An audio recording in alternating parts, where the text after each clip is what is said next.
Cool. What's going on YouTube? It's going to be Donnie coming to you from South Japan. We got another one back here with my guy Lexis King. It's going to be episode number 121, moving it up. If you didn't see the last episode, I had my guy Quizzy James on from St. Louis. Pretty good guy, pretty inspiring guy and everything. So if you guys didn't check that out, definitely was a good episode. And just like I tell Lex, man, we were supposed to get in there for an hour. And it was just a good conversation, man, and stuff. Yeah, like I saw the part two pop up. Well, that was because the computer it dropped out. So just explaining, we just had technical difficulties, guys, and when I was editing, it cut the thing off, so it said 3 hours, but when I uploaded it, only the first hour and 50 minutes got on there, and then I had to delete that and then redo it. So that's why it was kind of a part two. So I normally don't break them up like that, but.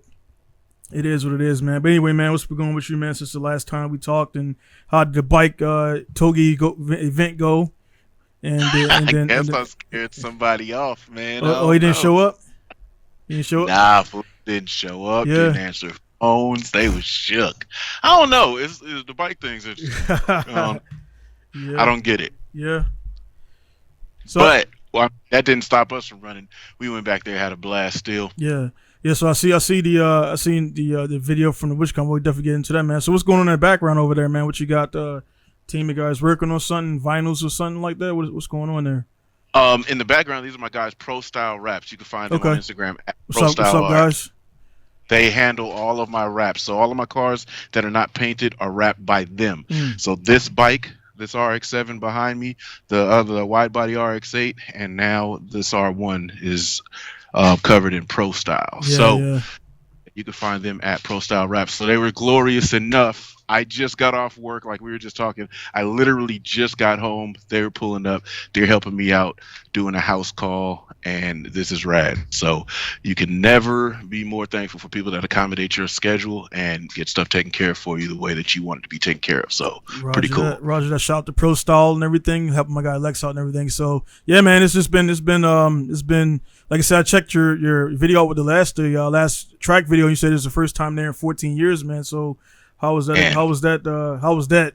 You know, and why has it been so long since your last bike track deal? I just gave up on the bikes. Like, you know how it was. It was like, dude, I was doing a lot. And I motorcycle socially, so I'm like into bikes. I'm that weird kind of enthusiast. Like I'm into bikes, but I'm only in it with the homies, right? When it's just me by myself, I really just use it to commute through this crazy ass traffic. Like somebody that's from the Bay Area because they pull up GPS, even though they know where they're going. They pull up GPS because they want to know what the traffic looks like, right? So that's what I use my bikes for when I'm not riding with the homies. And lately, well, when I got back into cars in like 2010, I just let go of the bikes. All of them. Didn't want to see them. Sold them all. My homies got them. And that was it.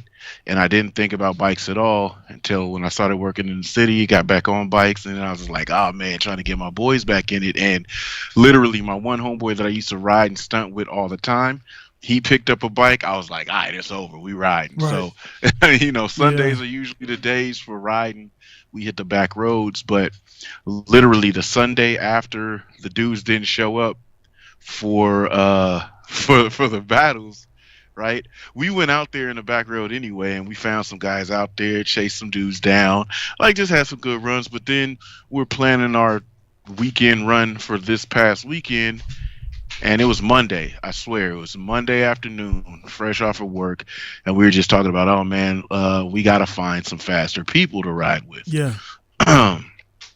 Then I was like, nah, not on the street. Let's go do a track day. Find somebody, anybody, any track day that's going on Sunday, and let's go. And we literally bought our track day entries for that Sunday, that Monday. So it was cool, dude.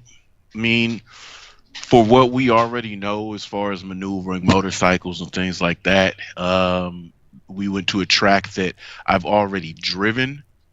And that's kind of where the gap of motorcycling went with the track day stuff went, because I just didn't care about them. But it was a great way to get back to the same facility, but a track that I had driven in the cars that I hadn't touched on the bike. So it was pretty cool. Right. And that was the first time with the bike behind us, the red one. That was the first time with that bike on the track? Yeah, violence, Yeah. and it lives up to every Yeah, bit of I it. seen your shit when you was like grip, no grip, grip, grip, no grip. And then you can't really, because the car we can see the pitch and y'all of the car like kind of doing that even with the Oh camera. yeah, On yeah, a bike, yeah. it was kind of hard like to. And I again, me being a new rider, everything that you said, the bumps, the rocks, the ruts, you feel everything, and it's like man, it's like, and then you was weird. It's like I instinctively, even though I'm a noob to the bike thing, and every time I go out there as a training session, and it's like Hmm. you still instinctively, I'm like counter steering. I don't know if that's the proper thing to do, but like I feel the Yeah, back going like that, and I'm like this in the front of the bike just by and you know what's gnarly? yeah, Like when you're sitting on it and you feel all of that movement. yeah, When you look at everything, like a like my boy behind me on the camera, the yeah, bike's only barely pitching. right, But man, so like you get cocked all the yeah, way side. yeah, But yeah, it was cool, dude. It was that's I've never like this R6, right? mm, This is what I'm used to. This is the power level I'm used to. This is the fluidity, the lightness that I'm used to. I could move around all roads. I've spun wheels on this specific bike, mm, because spun wheel on this specific bike one time, but that was because I was dipping in on the corner and I was kind of race lining on a back road. You shouldn't really do that because you don't know what's going on the side. But this one I could see straight through, but it was like a S's area, mm, and I'm dipping and I cracked full throttle as I came um, up back to center, but I crossed over the white line and the wheel spun. So that was the first and only time I've ever really done that. This on a racetrack, hot tires has enough torque and power coming out of that corner. When I pinned it, last thing I thought was wheel spin was going to happen, but that bad boy went right down there. I was like, oh shit, boy. But I didn't back off. I just held on and was just kind of had my right. foot over the in case it came up, I would catch it. But man, it was fun. It was something that you go do, and as you're doing it, you're thinking like, yeah, this is kind of dangerous, but Yeah, yeah. but it's more safe than what I That do on the the street. what you said You right know, there that's some funny shit because I went out like, again it's crazy, man. When you visit, man, I got the dirt bike track is literally like probably like 5 football fields. Like no shit, I'm not bullshitting you, man. Away from my shop, so I got the yeah, benefits of learning, getting into motocross, and then having the track right there. And then I'm out there by myself. So when it's just me, I'm really not. I'm just working on the cornering and not really trying to jump shit or go high speed because if I wreck, I'm out there fucking screaming to the heavens and shit, and nobody knows I'm there.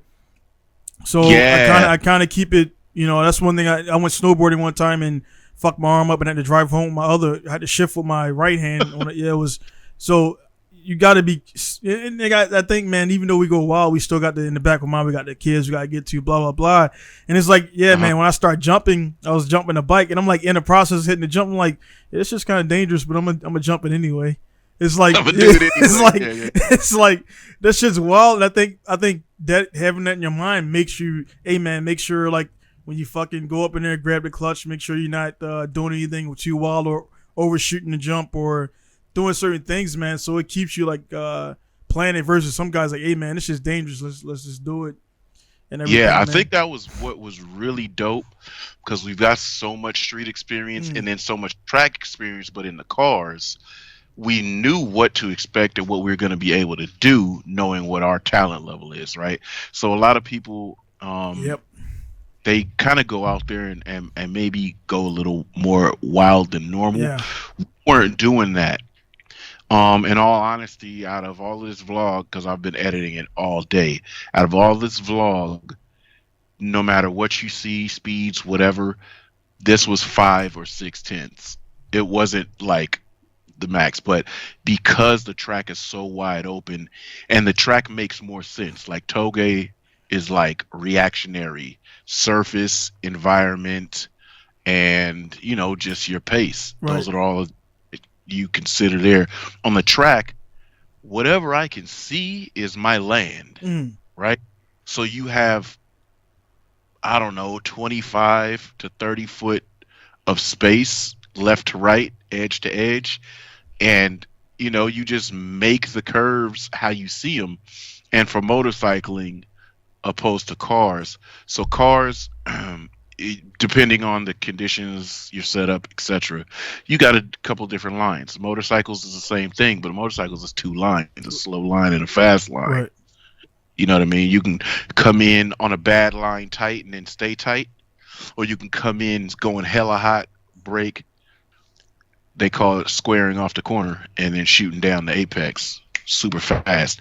The bike is up the majority of the time, braking, leaned over for a second, back up, accelerating. And once you get that under control, that's half the battle. The next portion is your body language, because your body language will make the bike go through that exact stuff way quicker. So that's what I was working on. It was a good humility thing too, because no matter how fast, and I'll never say that I'm fast in the streets, fast is relative. It doesn't matter, right? None of that shit ever matters. It's just about the flow and how comfortable you are. So no matter how fast I might seem when I'm going in the streets, that's not fast. No matter when you get to the track and think like, oh yeah, I'm this and that. There's guys that are out there that just do back roads and they feel like they're the man, but you get to the track and I went to some homeboys that were hella fast on the street. Yeah. They went to the track and was the first to crash. Second lap, turn 5, Thunder Hill. It's like, how you go off? You ain't even got started yet, you know. But it's a different element, man. And the cars is just, you know, it's kind of the same thing. People that think they're fast, they don't really know how to navigate. So once you learn how to navigate, get your track IQ up, maneuvering and all of that shit, you're gonna feel like you're going slower, but then you're going so much faster because it's smooth, it's effortless, it's thoughtless, and that's what you want to achieve on the bike. And plus, Pacific Track Time, the track setup that I went with, they're dope. This thought process is funny as hell to me. It's not an embarrassing thing if you fall. It's not. But the thought process is amazing. For Pacific Track Time, if you fall, your bike's out there until lunchtime. So if you fall in the first session, 8 a.m., you ain't getting your bike back until 2. And every time we go around the track, your bike's going to be over there falling over, toe up on the hill and shit. So it's kind of like the bikes, when they like, say if it falls or whatever, the wheel doesn't get like impeded. It'll just keep going, or would it shut off to tip over when it? Depends on how bad. Right. If you look at some of the MotoGP, World Superbike, Moto America crashes, if that bike gets into a spot where it's no longer sliding, and it just catches, and your bike's written off. You're talking about tail ends coming off, front ends coming off. Only thing that's going to be there is the tank, the frame, and the engine, because all of the extremities will come off if you go off fast enough. But most of the stuff, like track day stuff, is just low sides.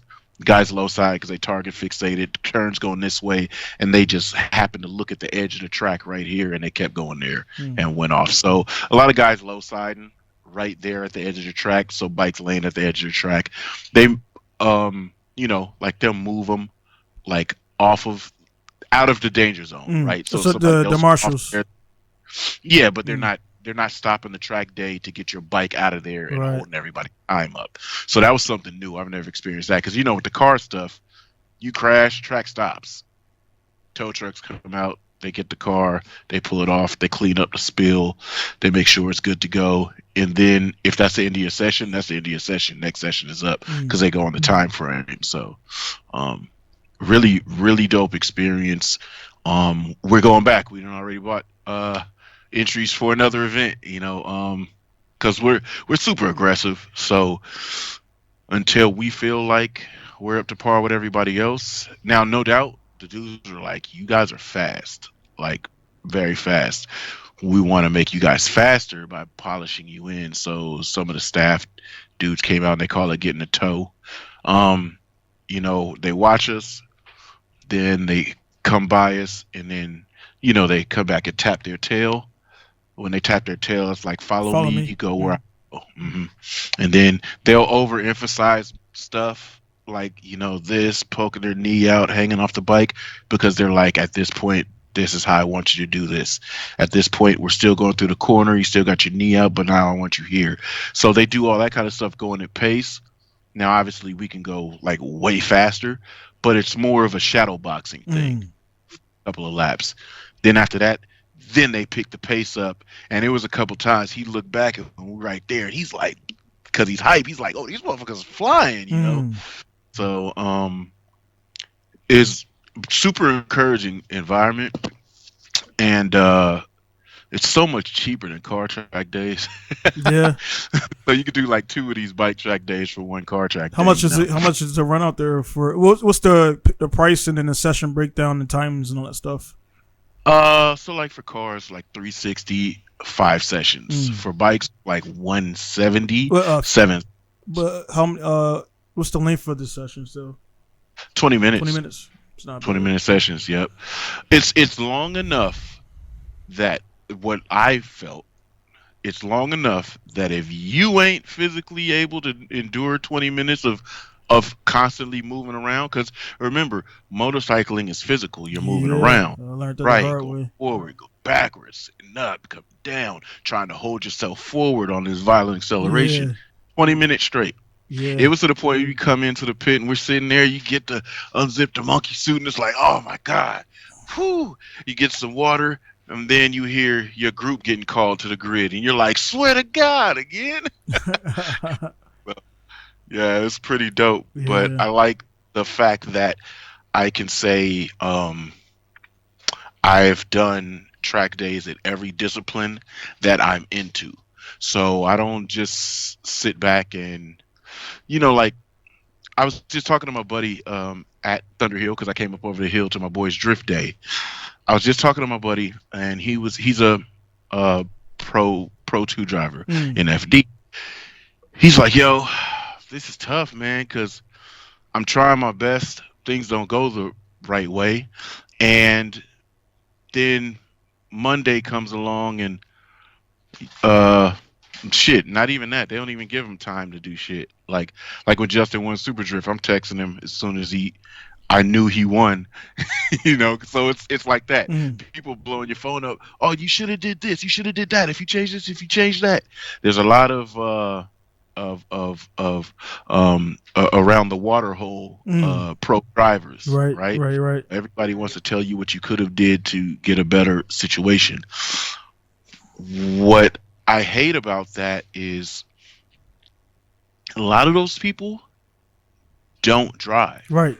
So their theories don't make sense. Yeah. What they're saying, bro, doesn't compute. You know what I mean?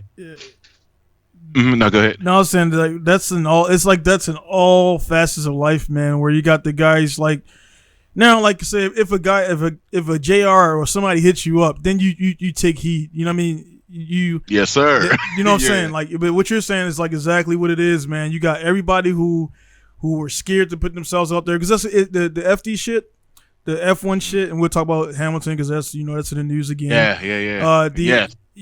Everything out there where where it's all the motherfuckers who couldn't do it. You know, whether they physically couldn't do it or they just don't got the Brit. It's to put yourself out there to get knocked out in front of a million people like that. That's like some shit, and everybody like only people that can speak on that is those who've been through that shit, man. And there's like so many guys out there who don't know shit, man. And that's what I go through here. I'm like, bro, don't come to my shop and like again tell me like, hey man, like you should try this or try that. I'm like, bro, I got it, dude. Like I'm good. Like that's pretty much all I say now because I'm like I got to the point where I'm trying to defend myself to some random Joe in my shop that I run. I'm like, dude, why am I doing that? Obviously, I run a shop well enough to make a living out of it, and like again, if JTP or even actually any one of the pro guys that are in the top 32 hit you up and say, hey man, like pull back a little bit more or scrub here or there, like all right, cool, thanks man. But if a dude that ain't ain't you're not even up there. Random, where the phrase really came from, the Joes and the pro, right? Joes, they always have the idea, they always have the plan. Right. So me myself, when I'm looking at all of this riding, Moto America stuff, I look at my homeboys that have still been in it that are now the what they call pro-am. So they got the AMAs here. MotoGP that's the world stage. Right. Then it's World Superbike. Then it's FIM, whatever, and then it's our AMA American class, which is Moto America, the AFM, Wera, all these other little right. pro-ams, right? But those dudes aren't slow. You know what I'm saying? Those dudes aren't they're not bullshit. They're the real deals. Right. So I watch a lot of them ride more than I watch MotoGP. I watch MotoGP, it comes on Sundays. Right. But most of the time I'm watching Moto America and the regular dudes that work hard like me and then go race on the weekends. I want to see how they're doing. I want to see how they line up. Right? I've never, because I do it, I never once say, "Oh, you should have." Oh man, you could have did this and that. That's the worst. The only thing, like with drift, the only thing you can do with that is just appreciate it. Yeah, and then Justin definitely have to appreciate it. Right. Because with Justin, when I was watching him on a Super Drift thing, and I was watching it here, like it's like everything that you said that came, because it's like you could tell. The number one, to see Wing back and they put his picture all fucked up, that was funny. But a weird dude, yeah. To see Forrest Wing back and everything, I was like, huh? I was like, is this? I was like, what the fuck is going on here, man? So I seen Wing, and then like the other, I didn't. So all right, can you tell me what was the selection criterion? Basically, the guys who volunteered, or what was the? I think drift is just whoever enters. Okay. Whoever. Because it was like I never known it to have a criteria. Okay. I know it just be like a fun run because Long Beach is the beginning of the season. Right. It was like a season starter, like, hey guys, drifting's back, we're back. But because Long Beach was in the end of the season, basically, they kept the tradition up. But back in the day, it used to be team tandem, and everything. So you get all the homies together doing team tandem shit. And then they had the solo comps and everything else. But Super Drift is kind of just who enters, the who's who, whoever's pro. Right. You know what I mean? Right. Whoever is a license holder, and they jump and can get busy. And it's like watching Justin at the Long Beach round make a little bit of a mistake, right? But when you're being put under that much pressure, and not saying he's pressured, there's a lot of pressure to jump in that seat, strap in, commit outrageous full throttle runs between cement barriers in a parking lot that has oil stained parking spots. So you're sending big time, right? No matter how much smoke those guys are making, that is an oily parking lot.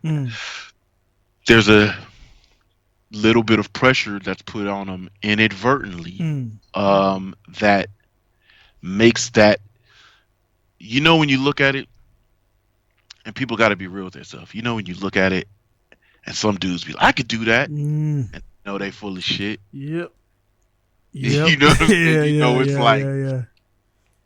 only a couple thousand of people in the world that can drive on that level, those type of levels. It's the same thing with the motorcycles, man. You just look at that, and the shit puts you in awe, and it's like, I can't do that, but I want, I want to learn how to. My whole thing is I just want to get fast enough to go into a corner so fucking hot that I've grabbed the 100% worth of brake, and the bike's working so good, it's not low side and it's not doing a stoppy. It's just like, whirr, and I have to dangle my leg to keep my weight balanced. Like, those are the things I want to go so fast that has to be what I have to do to slow down. Like, that's dope to me, and I know I'm gonna make it. You know what I mean? The most cats that are rookie type, average type riders, you go into a corner like that, and you're grabbing brakes so fast, the wheel stops you low side. I want it to be such second nature that I'm doing shit like that on the bike. I want it to be such second nature that when I'm in my car on the track, I'm going through corners full throttle where dudes are hesitant letting off throttle, and they're getting back. They realize they can make it. Like, I want to be that type of pilot, right? That type of individual. Those are the type of things that when I look at stuff and I'm in awe at it. Like, I've been hooked on IG Reels lately, right? None of the TikTok-ish bullshit, none of the dances and the twerking and butt clapping shit. The fucking cars that is, you're seeing some wild, cool, aggressive shit, and the motorcycling where you're seeing some wild, cool, aggressive shit that's put to music. that we get to enjoy the creator how they made it instead of them getting copyright strikes or getting the videos pulled down. Yeah. You know, the reels allow them to do it. So that's where I've been getting to see like a lot of like really cool. You can go on YouTube and look up like hero reels from certain years of MotoGP and shit like that. And it's just those real cinematic, artsy, put together, nice clip vids with music and stuff to them. So I'm just getting a buttload of that, and it's like get you hype when you see it, be like, oh man, that was sick. I want to go do that, you know. So when I'm just not the type to look at something and be like, he could have did that better. Because the thing is with that, man, you just it's I think we're in the same boat. I can say wholeheartedly that we just sit back and like if we're taking time out of our day to watch a spectacle, UFC, MotoGP, F1, whatever. I think we just sit back and unobjectively watch, where so many other guys were like, you notice a lot of fighters. You watch a lot of different MMA podcasts, and there's one thing they all say is they can never go to a bar setting because people know who they are, like Michael Bisping or whatever, and they want to ask him, hey man, so what do you think about that? He just want to watch the fucking fight, eat some popcorn, chicken or whatever, and just chill. And people getting your because that's just like, again, bring it up, man. If JTP, JR, whoever, they're at a drift event, and you know the guy, people want to know who they are, and like, hey man, so what do you think? I just want to watch the event, but you know that's impossible to do because people know who you are. They know you're a subject matter expert, and they're just gonna bug you about it, man. So it's like when I watch fighting, I train. I know what it's like to be like choked out or to escape in a submission just before you're about to black out. So when people are like, I would have did this, I'm like, no, the fuck you wouldn't, bro. You would not.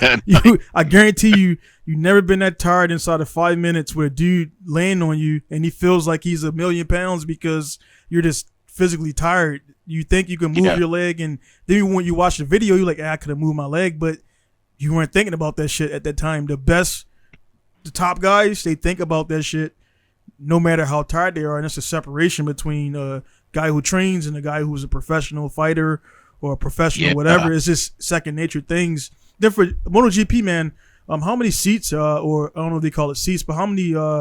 They do kind of call it seats. How many seats are available? The way MotoGP works is really, really cool. Right. You have the manufacturers: Yamaha, Honda, Suzuki.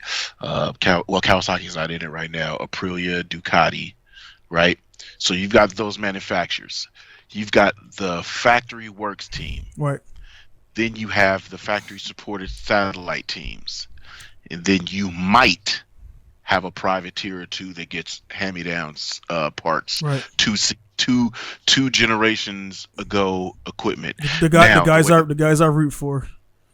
Yeah. Now the way the MotoGP works is they'll tell you what's legal and not legal. 2020 bike is legal only with this and this on it. No, you can't use a 2019 bike. You can use a 2021 bike with 2022 parts development on it, or you can only use the parts development for this section because the bikes are broken down in 3 pieces, right? Head fairing front wheel area, mid fairing tank area, tail fairing rear wheel area.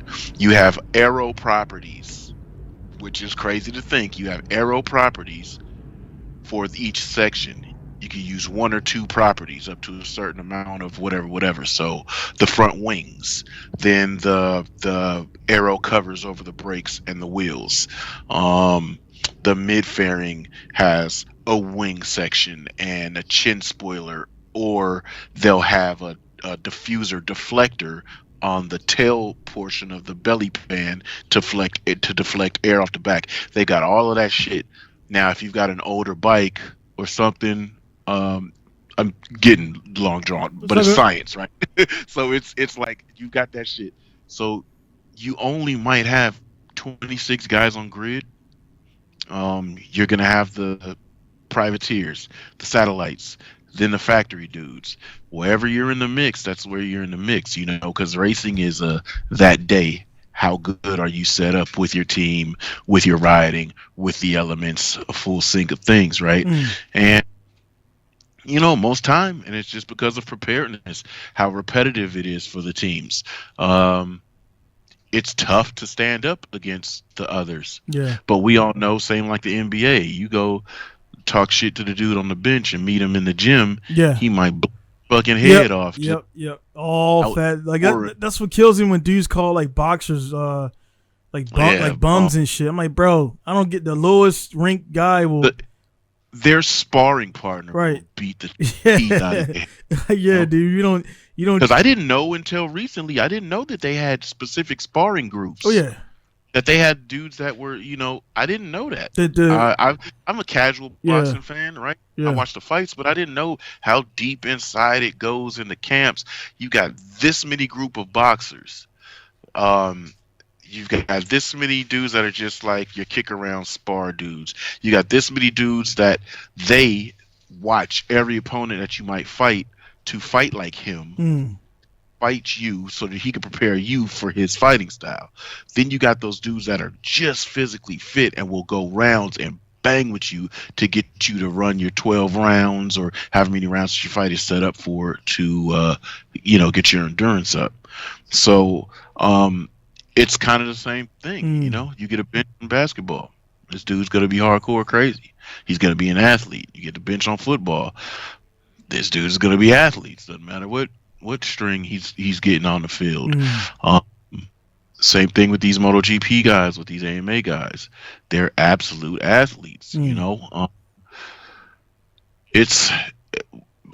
kind of got away with people that were respecting people's crafts. I think that's due to like this overall the speed.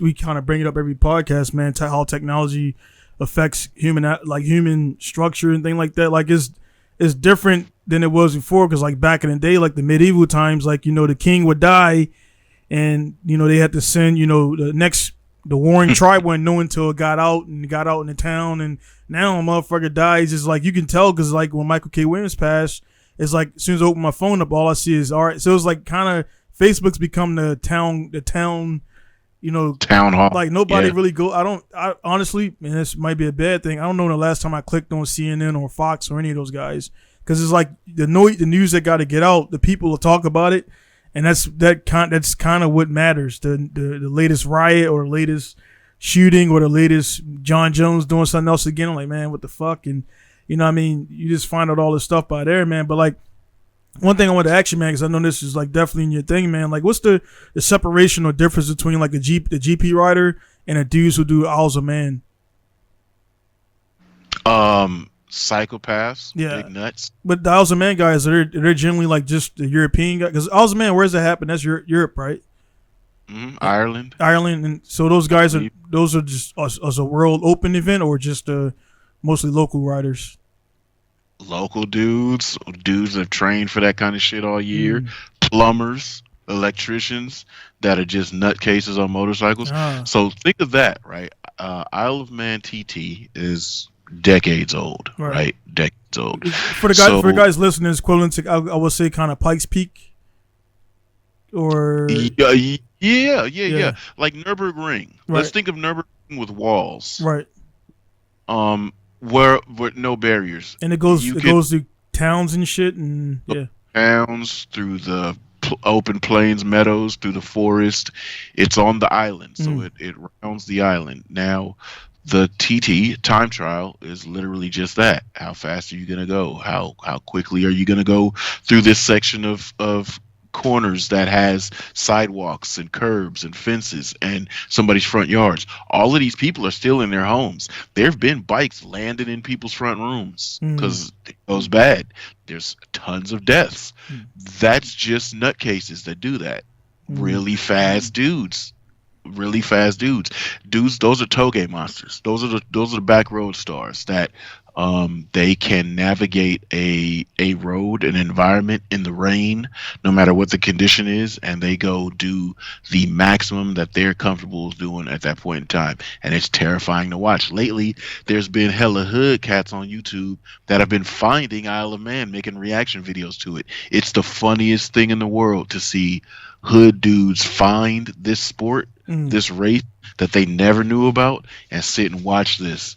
And it's so entertaining. But yeah, the Isle of Man is just that. It's just a nutty segment of racing that people found entertaining, and it got a cult following, and it got sponsorship, and guys are going for it. And it's a annual event, or how's it? Yeah, because I mean I know of it. I kind of seen it like pretty much when it went down because you'll see clips of it. But was it happen like summer, winter, or fall, or when does it generally happen? You know what? I don't know, but it rains sometimes. Yeah, I've seen that. Yeah. But you know what's funny? It's just like they have an event right after it. It's called Mad Sundays or Manic Sundays, I think it is. And the regular common man, can go out on track and smash that road because it's a regular road, but they still hold the insurance or the permit for that Sunday for fans, car or motorcycle. It's literally just like a Nürburgring, a Nordschleife track day, and they let people blast on this public road. So let me look it up. I think I'm not sure what time of year. Yeah, because that's crazy. It reminds me kind of like Long Beach. So you're saying Long Beach, those barriers at Long Beach, like those are not permanently there? No. They put the interstate. Yeah, because I've seen that shit was parking wild. lot. I'm pretty sure they looked like regular traffic when they see the guys lining up and there was these cars making a left, like so that was regular ass civilian traffic. In the background, yeah. No shit. If you look at the starting line, past the cars in the background, you'll see regular traffic going. So I thought those walls are just there. Nah, they place them there. That's a lot of fucking work, man.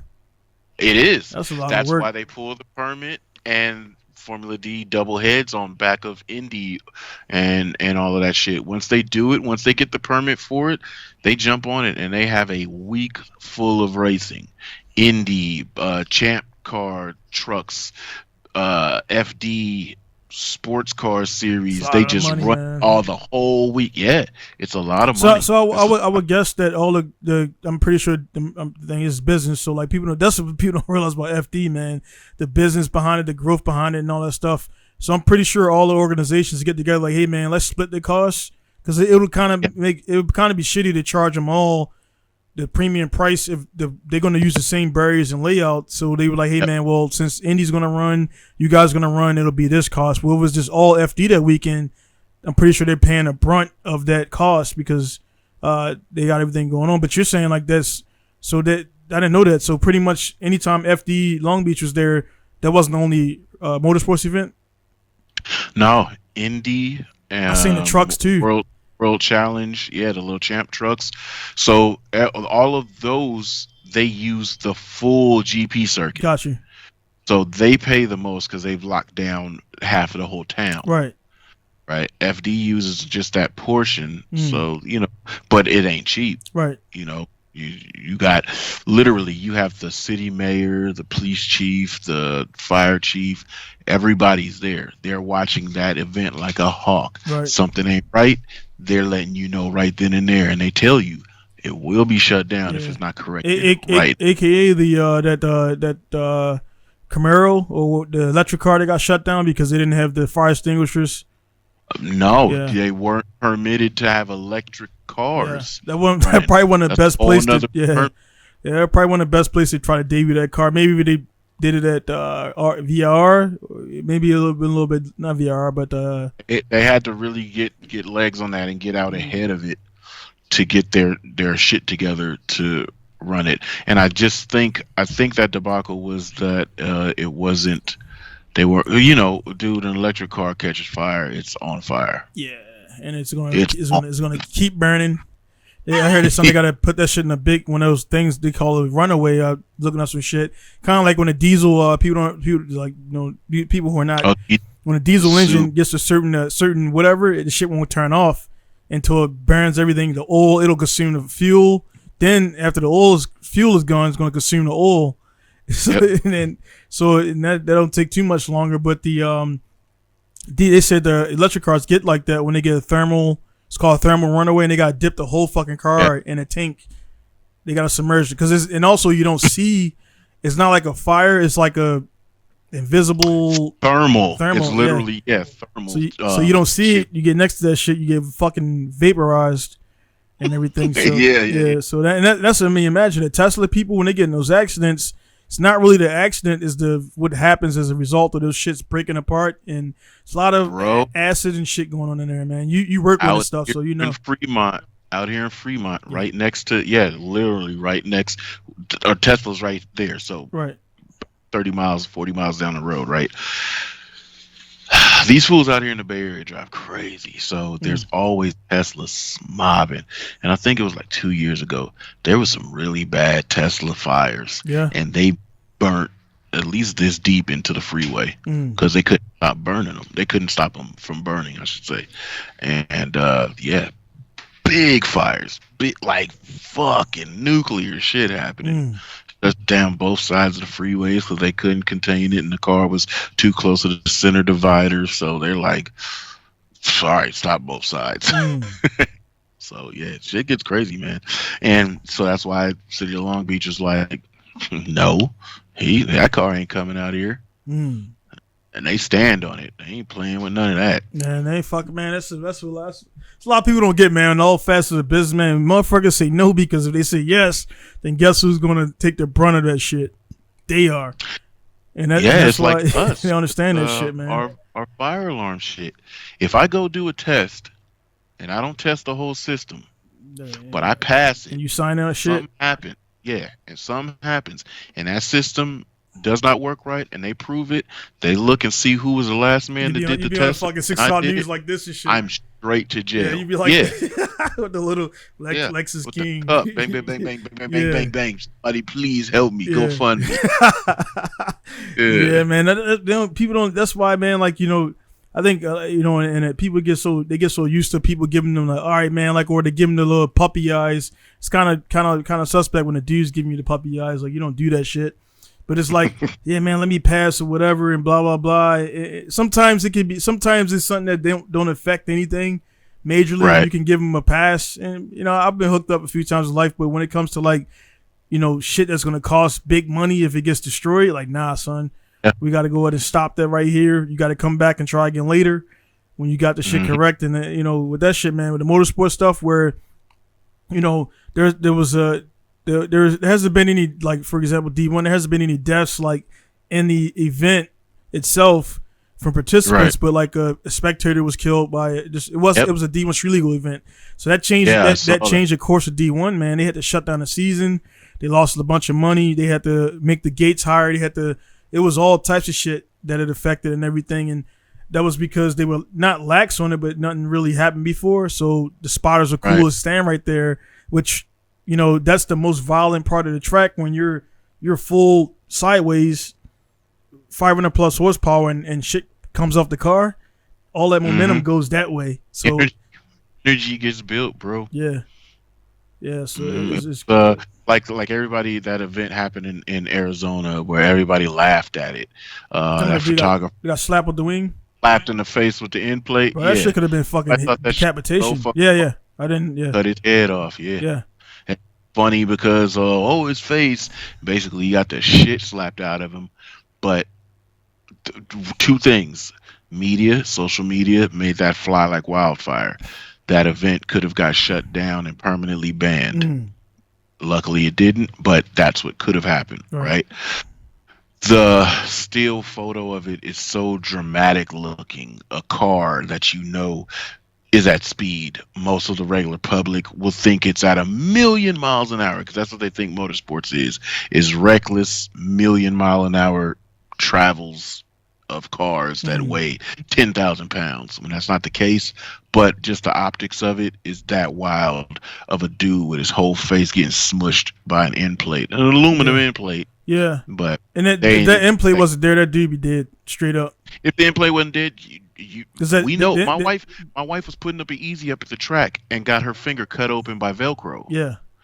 Fiberglass can be the sharpest thing on the freaking planet, and it looks blunt. Right. And it'll cut you fucking make it happen. The end plate kind of made the transfer of the, you know what I mean, like it slid off, and the that if that end plate wasn't there, that end of that aluminum, that shit would have caught everything, man. But they taking a lunch break over there, or no, just together.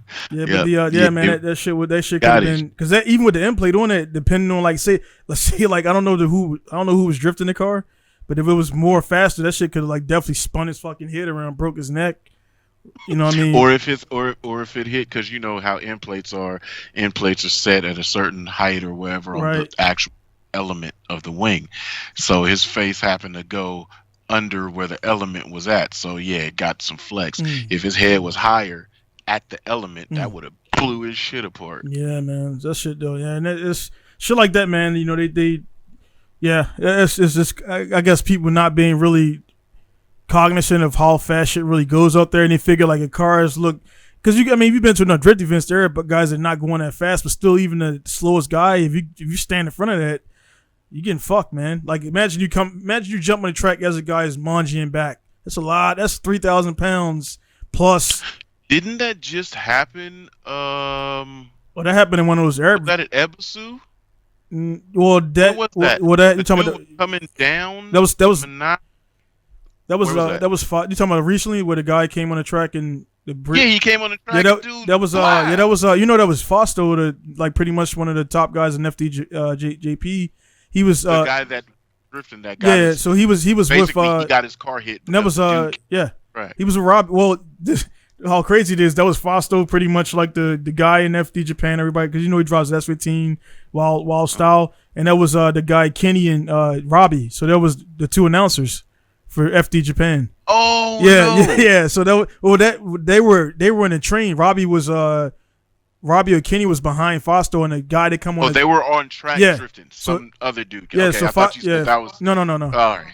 So Fausto was leading, and Kenny or Robbie was following, because Fausto was showing Kenny how to run a line, and the guy came on the track, and in his defense, when there's no flagger, it beats you when you're strapped into your seat or whatever. When you come out, you can't fucking see nothing. Yeah, so I've had track entries like that. So what you gotta do? Window down. Yeah. I'm listening. What the guy was new apparently, because what you got to do is you don't go straight out like this. You drive your car. You go out wide. Right. Yeah. You go out straight, and then you can look. But if you point your car straight like that, you can't look that way. And it's honestly, the way that as fast as the Ibisu is, I think there should always be a flagger there, say go, because that's just that's a lot of speed coming downhill. And he just you got gravity. Yeah, man. Yeah, so he fucked this whole rear of his car up. Luckily that car has a big crumple zone. Man, if that was a Z or something like that, it'd be all fucked. But yeah, that happened. And think about it.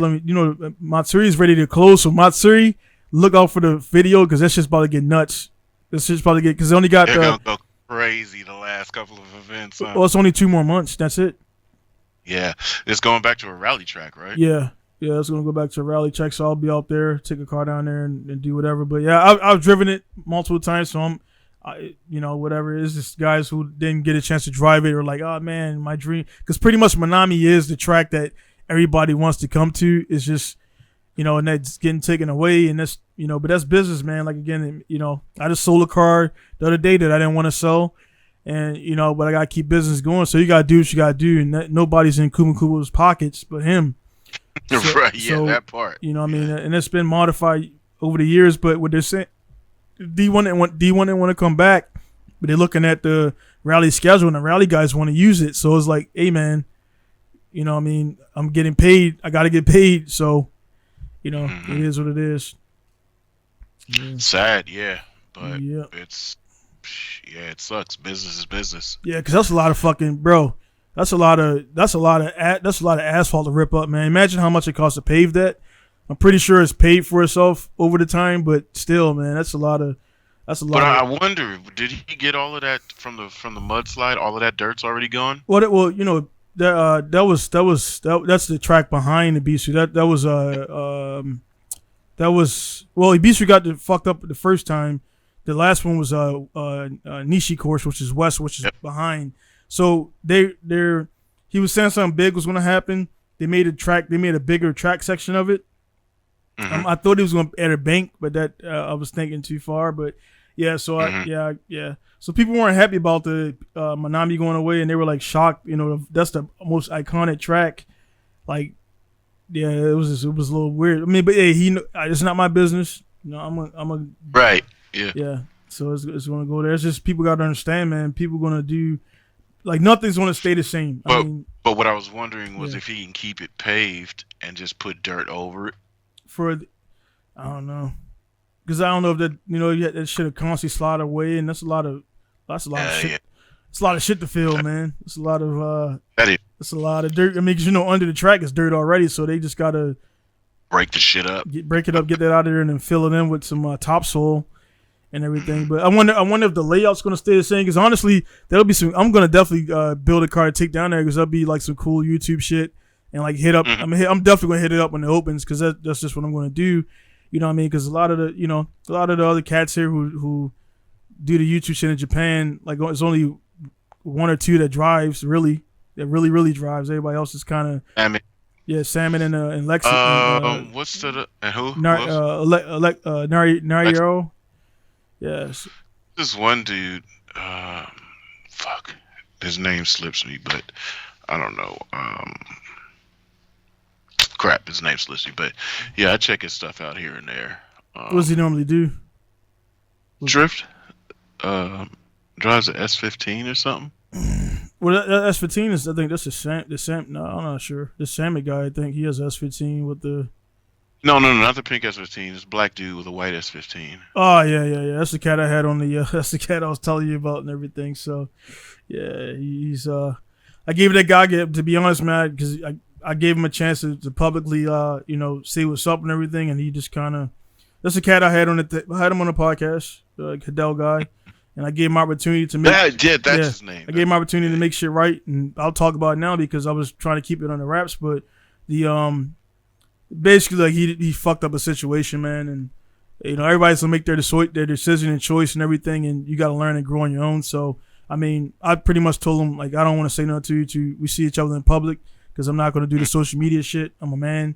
And if you got something to say to me, we'll talk in public. So that went down. And, hey, man, you know what I mean? I keep it real, man. And, you know enough about me to know I'm not going to be on some petty shit. But at the same time, some shit just went down, man. So it is what it is. It is what it is, man. But, yeah, he's over here. And the other guys been doing things or whatever, man. But it's just weird here, man. Like I said before, because the whole Japan thing.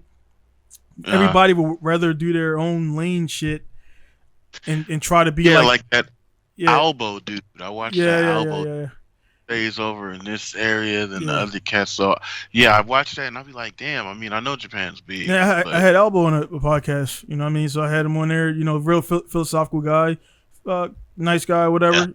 and but even with that, it's like there was some like with him, and I told him straight up, I'm like, he's really. Now, guys that are listening and watching, I've already talked to all these cats, so ain't no fucking, whatever. But I was like, his style is more of a passive style, right? And my style is very direct. What the fuck's the problem? Let's deal with it. Let's get on. Let's be done with it. And sometimes they don't. Some people don't like being around people like that. I don't like being around passive people. So passive people don't like being around aggressive people or neutral people, like you mentioned before, JTP. Like he's gonna say whatever the fuck he's gonna say whatever the fuck you wronged him on, and get over it and be done with it. That way it gets out of his mind, and that way he ain't sitting at dinner like this. I want to say this. Nah, he ain't got no thoughts in his head. And that's how I am, man. I can't because I've done it a few times in my life. I'm like, man, say what I gotta say, be over it, and not think about that shit because I got other stuff to do, man. So he kind of like I just think my style with him. Because we ain't really chat since the podcast. My style with him is just I asked to collaborate. I think I'm too forward for him, and he prefers like the other passive people surround themselves with other passive people, which is why I don't go to car shows. I can't stand. Sorry, man, it's not my thing. You want to meet with me? Meet me at the track, but I can't. Yo, so people ask me, why don't you go to car shows? Bro, why don't you go to? Because you run into all the fucking Joes there, man. Yep. That's what it is, man. Oh, it's like I'd rather go to the track, I'm gonna see the same type of cars, but every one of those cars motion. is gonna either in motion, done up, and then you're gonna look and see those dudes who are like, oh, this is a car show, cars and coffee dude. Let's see how long his car lasts. Sometimes the dude's cars end up coming back on trailers. Sometimes the dude's cars end up driving off the track, missing every cool component that got, you know, that got them compliments and shit. Every component got left out there on the track. Looking like they're on Discovery and shit, man. yeah.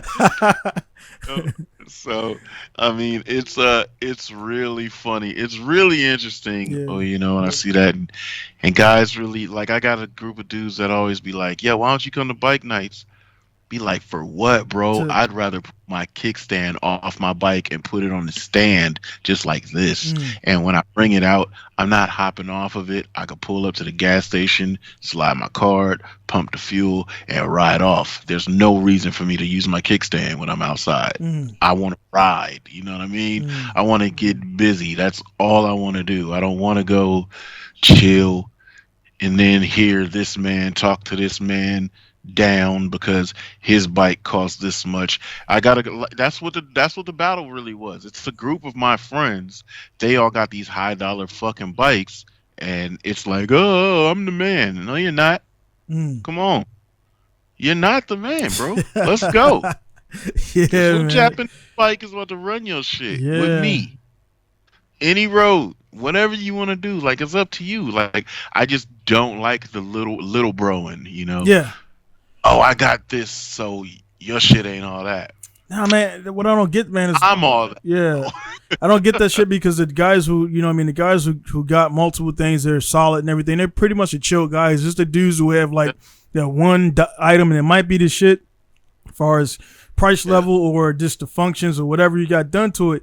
And you got that one toy and that just defines you as it defines you. Yeah. And it's like, man, like really, and it's like now I kind of like just laugh at guys, and I think this maturity thing again. When I take one, if I take one of my cars, now I got a dual carrier, so I can take up to 2 cars at an event. When I take one of those cars there, and it's not really, I'm testing it out, and I ain't got to tell motherfuckers I know I'm testing it out. You know what I mean? And when that car ain't performing well, people like in Japan, man, they really think like that's it. They think that that's your shit. And the thing about it, they do that to certain people. If Daigo does it, they know Daigo's testing some shit out. But if Random Joe does it, quote unquote, another pro driver they don't even know does it, they're like, oh, well, this dude just fucking sucks and his car is shitty. So they do that, man, and they'll you know, there's a difference between, again, if Daigo's out there and the shit's breaking up, they go over to him still fucking want to ride his joint. And if my shit's breaking up and doing it, they like, oh, well, that's it, man. That dude just got, that's where he's at. That's the level he's at. So that happens, man. And like, that's why I skip events now. I do solos by myself because when I go to these events now with the business and I see how it is. I'm not bullshitting myself. When I go to these events, I gotta be matching, dude. I gotta be, it has to be examples shown. And it has to be people showing, like, that's, so if my shit ain't 110%, I'm not going to an event with 50 other cars when all of them are watching me, looking for me to fail. All of them. I have the same kind of standards. All of them, man. That's a lot of the things that I'm paying attention to or thinking about. Like, when I pull, like, this RX-7 out and I drive it, if it's not on 110% perfection, I'll be like 1, 2 runs, 3 runs, see if I get my shit together, or if the car gets its shit together, or whatever the issue is, get its shit together. If not, let's put it on a trailer. Yeah. Because I'm not going to have multiple runs of mediocrity or of something happening. Engine breakup, something real stupid. Because you and I both know, small little moment of detonation, big long weekend of repairing and pulling engines and swapping shit, and nope, let me correct it. There's only a couple things that's going to cause a detonation. You know? So like, I just changed my cooling system in this car. Not like anything was wrong with the old cooling system. My thermostat set for like 95 degrees Celsius. Car gets there, fan cuts on, car cools down, it's good to go, right? Only in the summertime, like when I'm really beating on back to back to back hot laps, it'll start getting up to like 100. 110 is like I call it. It Mm. doesn't matter. It's got to cool down. I'm going to cool it down. It does not matter what it is. I don't care who's telling me to go. God can be on the line and say, "My son, come on." No, I'll walk to you. This car ain't. You know what I mean? Yeah. So I put a spa fan on, which is like 2100 CFMs. Dude, that thing cuts on dramatic temperature drop. Mm. Like, if you stand at the back of any of these FD cars, you think about it. You don't think about it when you're watching live stream. Some of those temperatures that they're driving in, 107 degrees, hot lapping back to back to back. They're going crazy. It's wild. Cars never stop running. They get hot, right? At the end of the run, it could be hot, hot as hell. 220 Fahrenheit, 215, 230 Fahrenheit, but the engines cool down because those fans pull so hard. You stand behind them, your shirt's gonna get blown crazy. It's just all kind. It's insane amount of air that they're moving through the cars. So I'm like, okay, well I got half of that. JTP got like two of those fans. I got one for my little system. Dude, you put your hand in front of the opening of my bumper, you could feel like a ton of air getting pulled through that. So I Mm. was like, shit, I'm testing it out tomorrow. So I put the car on kill. I got 275s on it out back now. So I'm gonna run it tomorrow. And I usually don't really floor my car because, the energy gets the temp up. So I don't really need to like get on it. But I'm gonna get on it tomorrow and see what happens. I mean, typically after every run, like say we run Summer Jam, go down the straight, go up the hill, transition in the middle, come around. If I start that run at 80, the car might be like 95-ish at the end of it, and I'm really on it. Um, we'll see what happens tomorrow. If that thing, because the fan, I hate when the fan cuts on and it's on for a little bit, and then you start to see the temp needle dropping, dropping, dropping, dropping. This when it comes on, that needle goes, all right, we're down. So, Mm. um, now that everybody has, because drifting's changed, man. Even the regular Joe Schmoes are spending money on R comps. So you've got so much traction out of this 240 horsepower car, and then you go trying to keep up with them, and you can do it, but it's like, damn, I'm working hard. You know what I mean? I'm working this thing out to make it happen. Yeah. And so I'm like, well, I've been keeping myself on smaller all season tires. Let me put it on some good goods on the back and see what happens. So Definitely looking forward we're gonna, to it, man. So where you going? Are you going to Sonoma? yeah, I'm gonna go to Sonoma Mm. this Wednesday, and then I've been getting invited to quite a few events, but I haven't really been doing it because I've been kind of keeping my options open for all this shit happening. I don't know, remember if I told you, but the guy that runs track day organization that I go to, gripping the RX-8, he beached his trailer in a ditch. It happened to be close by me. One of the guys called me, say, "Yo, you're by so and so." I'm like, "Yep." He's like, "Hey, can you go help out so and so?" I'm like, "Yeah." I go over there, jack him up. He pulls his truck out, boom, we maneuver it, boom, get his trailer saved, his race car is saved in one piece. He didn't damage public equipment. He's so hyped. Oh, you got some free track days. So I'm like, all right, cool. So I've got all these options, right? So I try not to fully dedicate myself to stuff ahead of time because I just try to see what type of time I'm on middle of that week. Middle of that week, I might be like, yo, let me go take the RX-8 and go do a track day, or let me go load this car up on a trailer and go to SoCal and drive at this event. Yeah. Just and so I don't too much let my schedule get dictated by much, but next year, because I was just thinking about it, I was like, I'm doing so much shit: track days, gripping the cars, drift days, um, doing private days, motorcycle stuff, back roads, track days.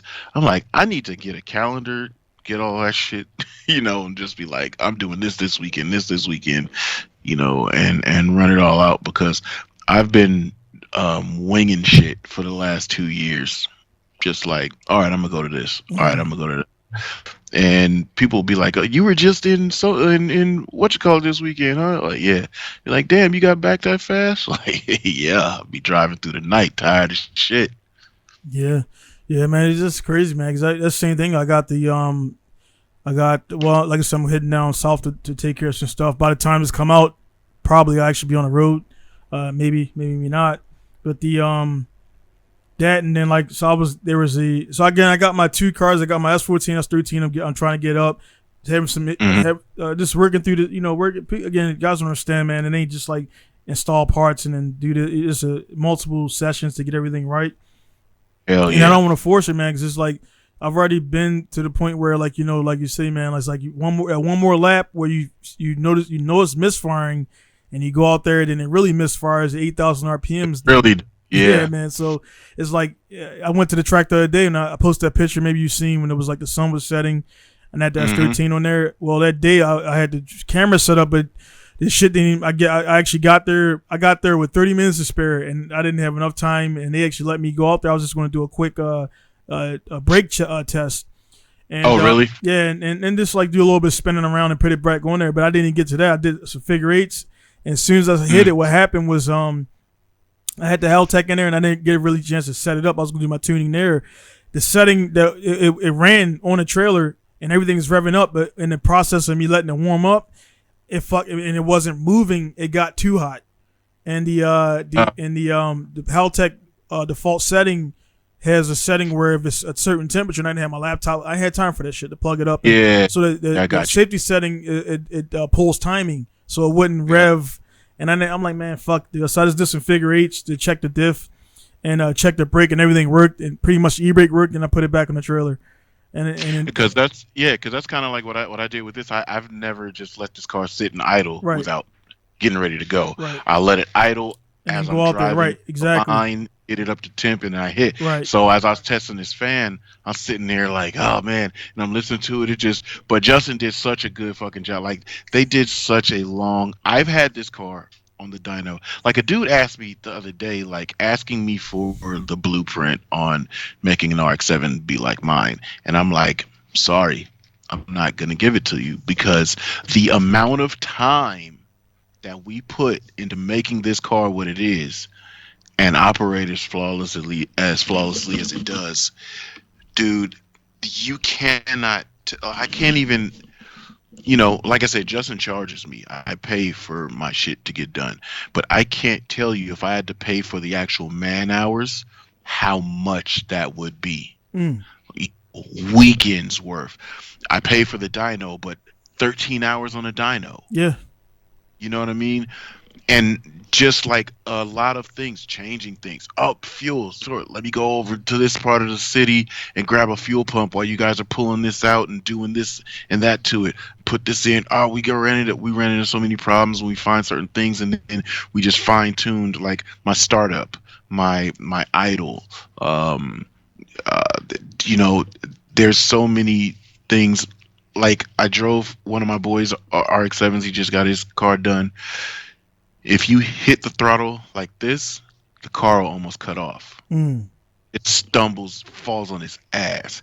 If you give it a quarter throttle on accelerate on boost, you get it. It's like those tunes. Okay, they made a number.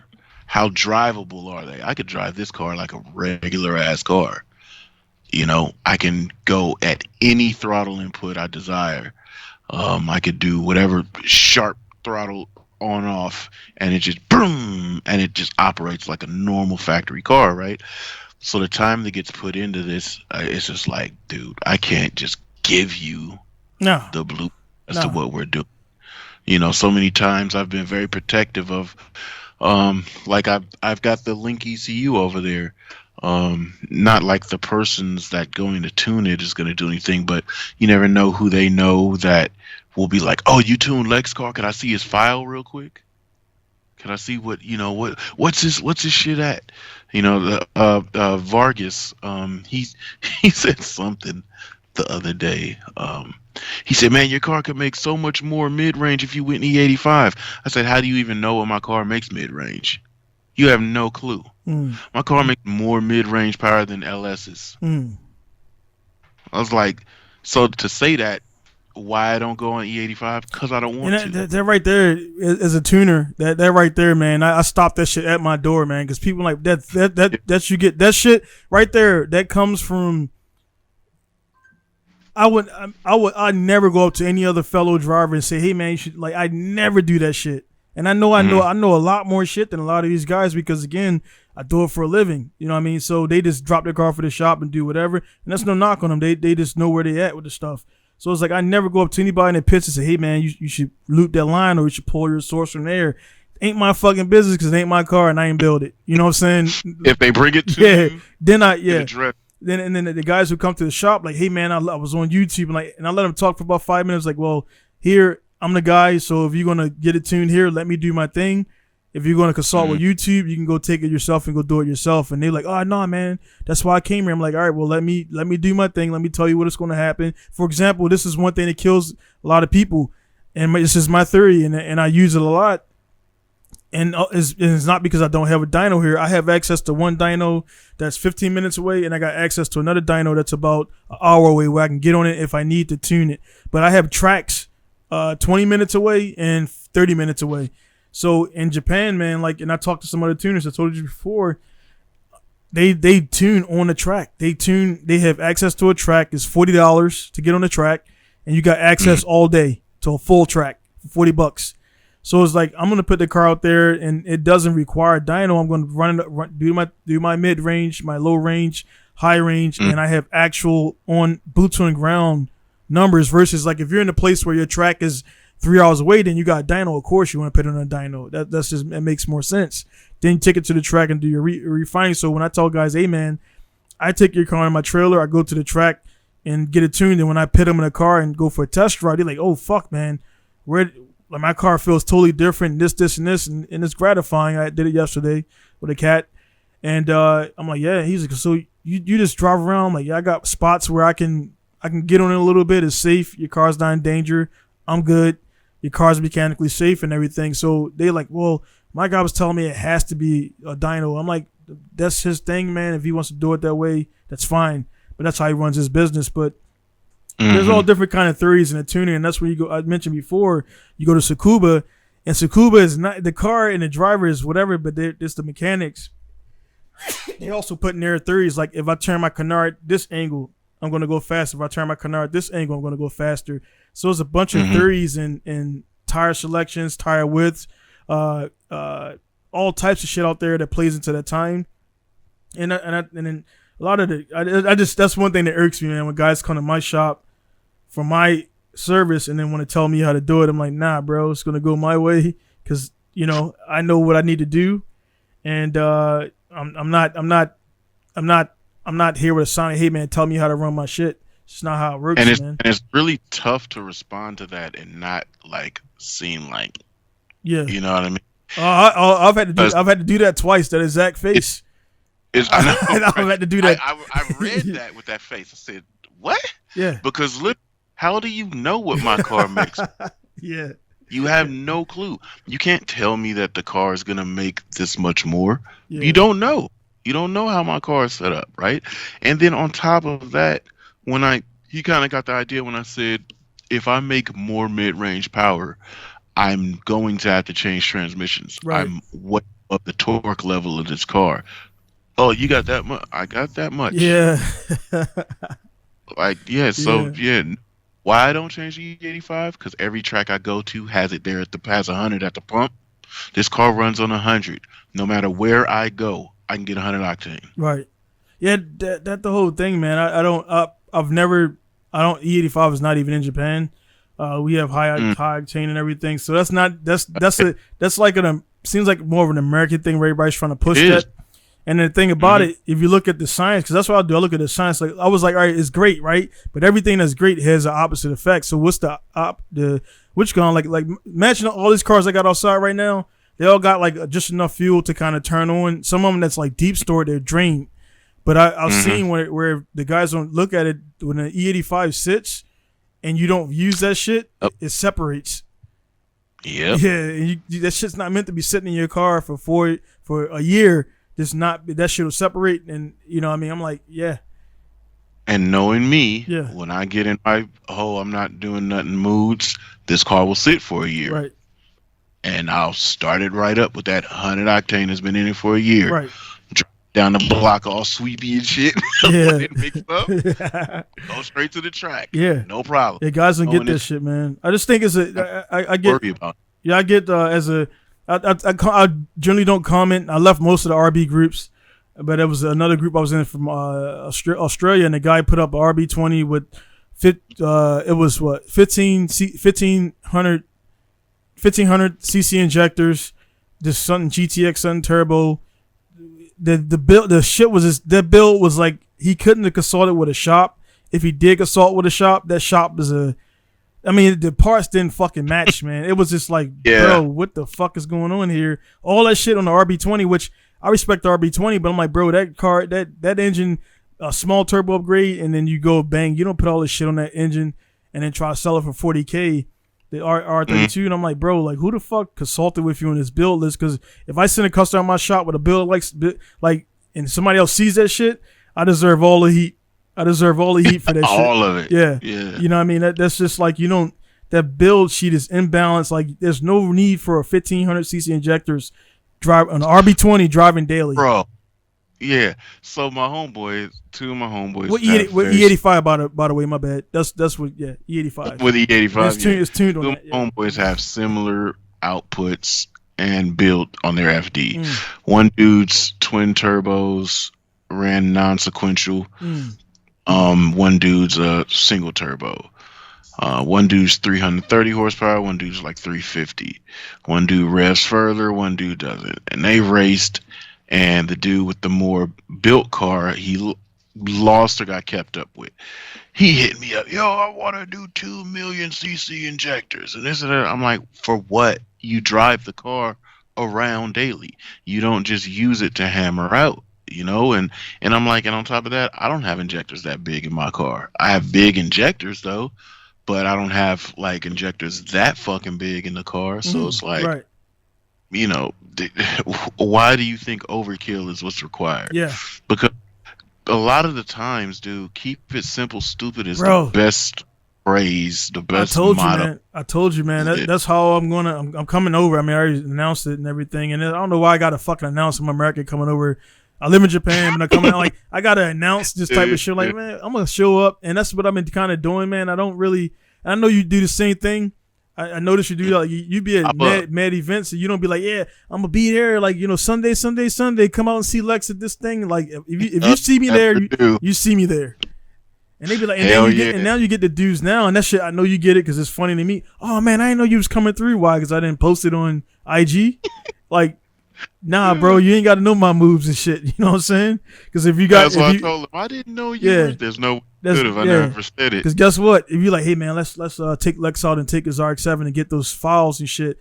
Next thing you know, he gonna be at these events. All right, bring the tape and shit. We gonna tape him up, steal his car. Like since I didn't announce it, you left your gag ball and shit home. You weren't going. Yeah, you know what I'm saying? I'm just fucking around. Yeah. And that shit's just cool to rock up somewhere now. And motherfuckers don't know you're showing up, and I like it because it's like, oh, you thought I was down and out? Well, what's up? You know what I'm saying? Mm-hmm. Especially when they popping off their fucking mouth. Like the responses too, like it's organic. What I do is organic. I just want to drive organically. I want to go to places I want to go when I want to go. Right.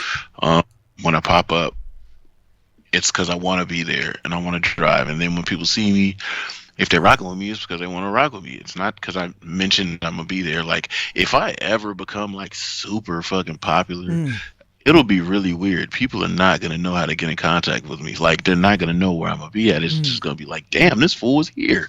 Yeah. I'm gonna be like Enigma, like fucking Papa.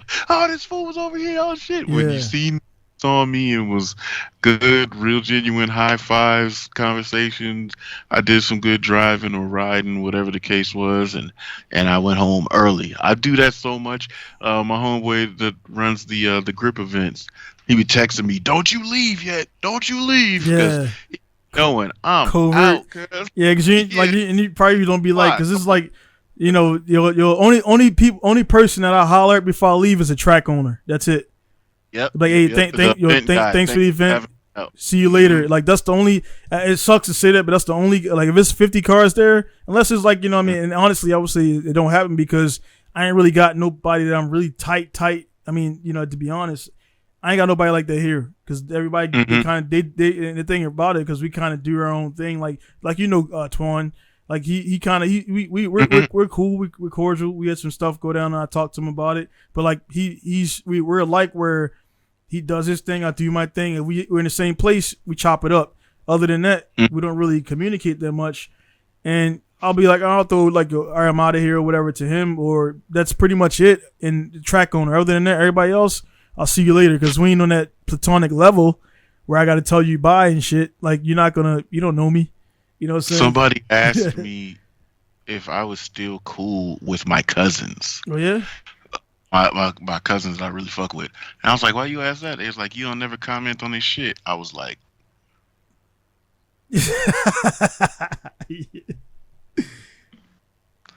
I talk to them. I call them. Yeah, man. That social media shit, man. Like that shit is gospel now, man. Yeah. That shit is gospel. And like, then like, you know, when you look at that shit, man, then it's like we mentioned before, man, that shit's getting motherfuckers paid. So it's people thinking like that's not, and social media is like now that you got the NBA, you got the music career, or you could be a social media. That's like the third thing to get you out of the hood now. So everybody's doing that shit. It's like, bro, like everybody's doing it, but how many guys make it to the NBA? How many guys make it to the pros? That number is very small. So you can't put all your eggs in that basket, man. So it's just you know, just by me riding bikes, man. Like you saw, I do what I do here. I'm known by who I need to be known by. That's cool with me. But the bike shit is like these guys who I've been here 14 years doing all this shit, and they just met me last week, and that's a whole new group of guys who never fucking knew I existed in Japan until last week. And they're like, oh, this is a black guy on the 125. And they just like, and you know, then I took the PW80 behind her, and I was like, the PW80 on full throttle, like, yeah, be the back of the thing, right? I got the kids on there. I almost would make a video of like, and then I get on the 125, be half throttle on that bitch like a little punk. Oh yeah. So, but I'm getting there, man. I think about a few more sessions, I'll have some power band 125 videos for y'all. But it takes comfort, bro. Yeah, it really takes comfort, man. Like you're saying, you go to a thing and get a whole new group of guys that didn't know you exist. Like I'm at this track day, and the dudes I was pit next to was like, yo, bro. At the end of the day, it was like, yo, you guys are fucking ripping. And man, these bikes are beautiful, man. I was looking at it when you guys came in and set up and was like, God damn, these bikes are beautiful, and I wonder how they're gonna ride them. And you guys were jamming, and it's just like, okay, cool. Now we're homies. But then when I'm looking at my footage, I'm like, damn, that was so exciting. But when I'm looking at it, I start critiquing it myself. Oh, I backed out throttle early here. Oh, I could have stayed in throttle on this corner instead of rolling out. And then you kind of critique it, but it's like it's the comfort. So to them, they're looking like, damn, where'd these dudes come from? Yeah, and they're fucking jamming. But to us, we're just like, all right, that was a cool test, but we got to rock a little bit better. We got to go a little harder, not because we're trying to be fast, because that's get fucked up, but just trying to be more comfortable with how tracks flow on these things, because it's so different, man. It's so damn different, bro. So like, I still haven't put this in A mode. I don't know how much faster it is in the highest power setting, but bro, you come down the straightaway and that fucking thing is railing, pulling off the ground. You're getting thrown to the back of the seat cowl, and it's like, yo, this is insane. And there's people out there with faster bikes than this. So what's the specs on it? So this is a 445 pound motorcycle, 184 horsepower, like 79 pound-feet of torque. But how many? That's a 1,000. But it reads like 13.5. Now, I could tune it, make it like 190 horsepower, rev further. But bro, I was listening to Josh Heron, and Josh Heron was saying, bruh, only thing I change on my bikes is tires, and I get the suspension, the factory suspension set up. That's all I feel I need to do. Like Mm. I've done little things like so my grips, those gray grips, they're very thin. Mm. It's like super thin. You put your hands on them, you feel like you're grabbing bicycle bars. The other grips, factory grips, are a lot thicker, and then when you Mm. put gloves on, you kind of feel like you're holding your damn iPhone. Yeah, You yeah, know, yeah, my yeah, yeah. levers. The factory rear sets are adjustable, so I've adjusted them, and then set the suspension for me. You know, I'm a bigger dude, so I'm not just gonna get on this bike that's made for a 740 pounder. Mm. You know what I'm saying? That shit look like the video I put up that day. Me and Pete, me and the kids, and then like shit, that shit is bouncing like this in the back and shit. Like I need to put another spring on that bitch. Like, Yeah. So, and these bikes from the factory come really soft in the front. mm, I think they just used the forks that they were already using on other models. Performance, but just they're soft for this because this is a bigger bike. So, what guys that really want to spend that bread on, when they really want to spend that bread, they get the fork inserts done. If you're really trying to ball out, you just go get some Olin's forks. But I'm understanding that it is okay to use, and I can use them and ride pretty quickly on them. But the no frills, no exceptions are tires. We only got that much contact patch. It better be. And I'm not doing slicks. A lot of guys be bullshitting on IG. You see these motherfuckers riding around with racing slicks on the street. Fool, what are you doing? You know what I mean? But these are a street DOT, kind of like these Falcons. Actually, they're a DOT racing right. So tire. this because I don't even know. So the bike slicks on it look just like car slicks where there's just no there's no Just little divots in them. Yeah. Little divots. So the ones you have on it now can dissipate water a little bit. These are Isle of Man tires. Okay. They're a tire. They're called qualifiers. They're a qualifying tire, but they are a TT tire. So you don't have a lot of time to sit in the pits on tire warmers. You have to get out there and go. You need it to be warm and sticky in like the first two turns. That's what these are. That's what these do. So they're a dominant tire. They're really good. I even had a part in the vlog. You'll see, and I show my fuck ups. I'm coming around the corner, real long left hander. That it's like a Hot Wheels track that goes up and then it comes back down. But it's a left hander on camber, so you're putting a lot of load on the bike.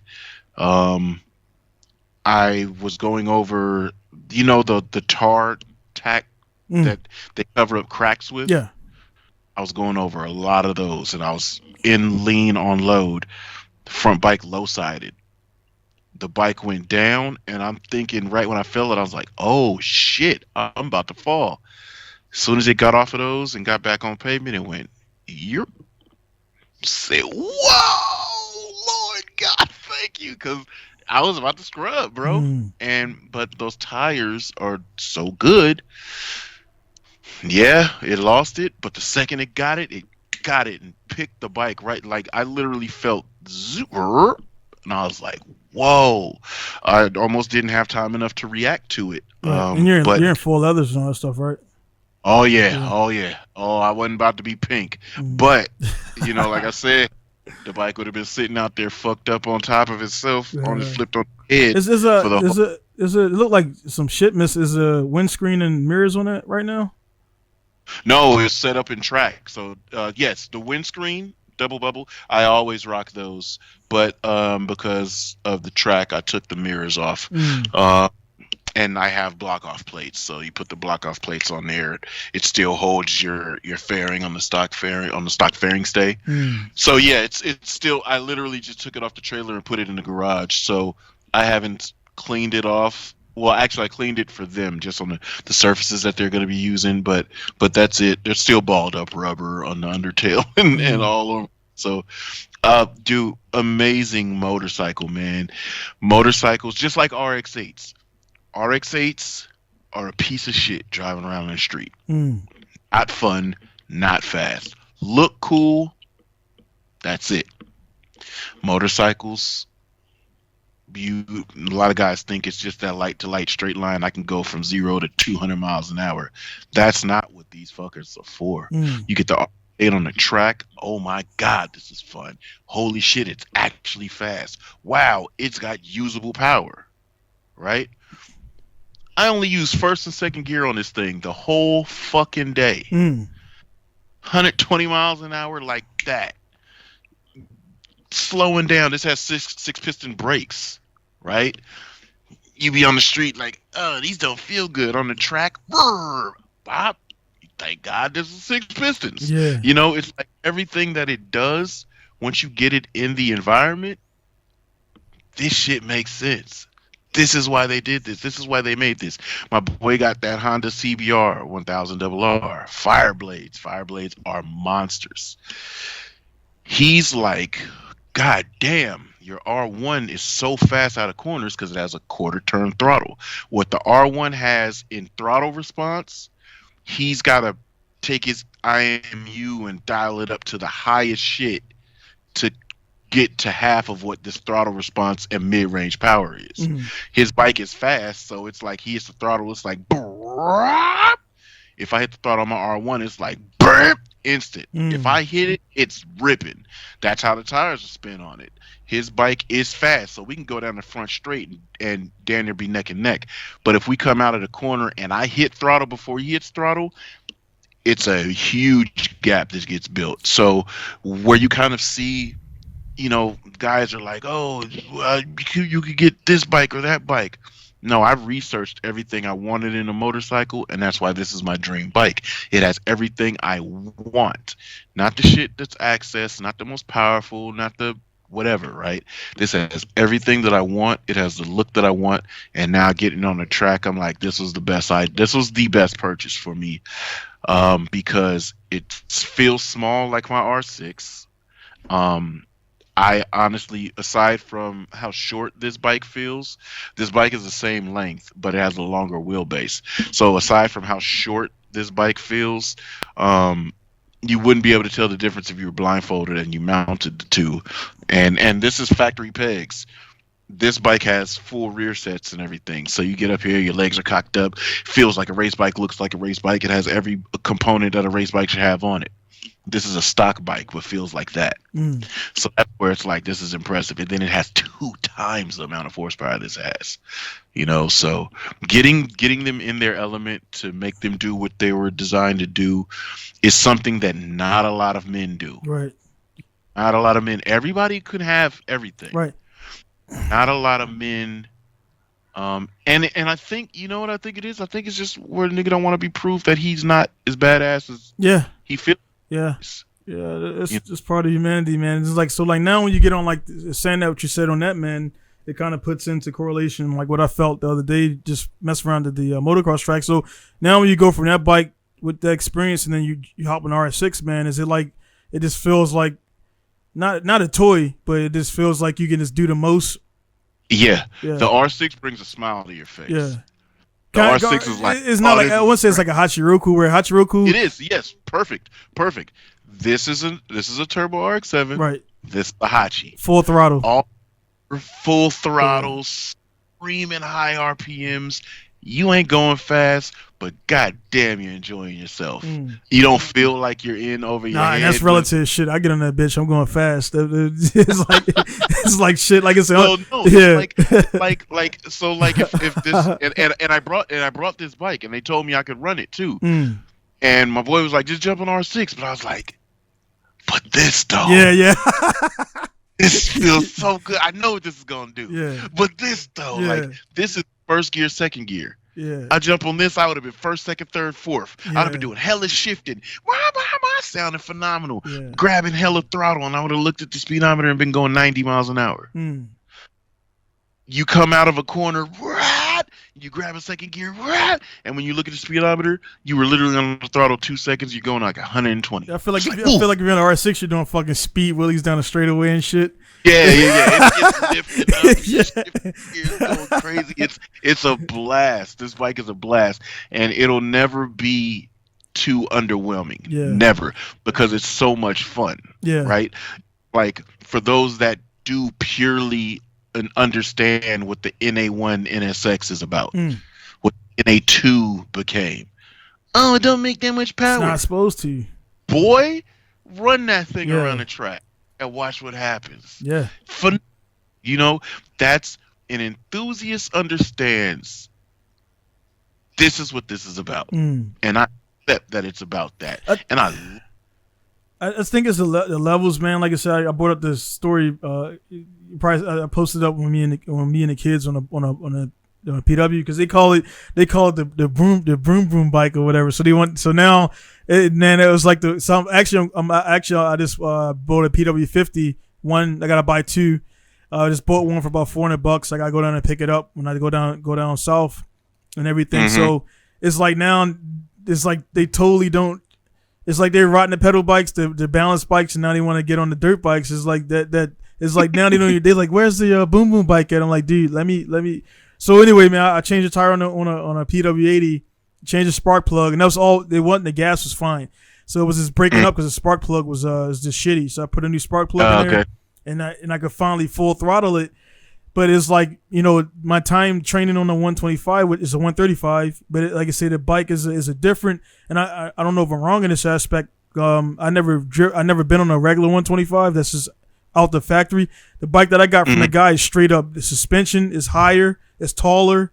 It's the clutch is the clutch is on and off. There's no like you can't ride it type of thing. Yeah. So I got a race bike. I don't know. I mean, MX bikes to me, they're all race bikes, correct? But it seemed like this one is more dialed in towards like racing. So the sprocket, the speed, and everything feels quick to me. So I'm getting used to it. But then I jump on the 80, which I haven't rode the 80 in like 3 months, right? PW80, and then you're probably like, this motherfucker talking about shit under 200 cc. Those fuckers. Yeah. Rich, so I'm like, how the fuck's this little 80 that fast, and I'm 250 pounds. And it's because I was training on the 135, and I got used to that power level somewhat. Yeah. But then the 80 is now the 80 feels like I could just get on that bitch, and I mean, I'm talking about full crack it, pulling that bitch all the way back. And I would never do that on the 135 yet. So I'm going over the hills.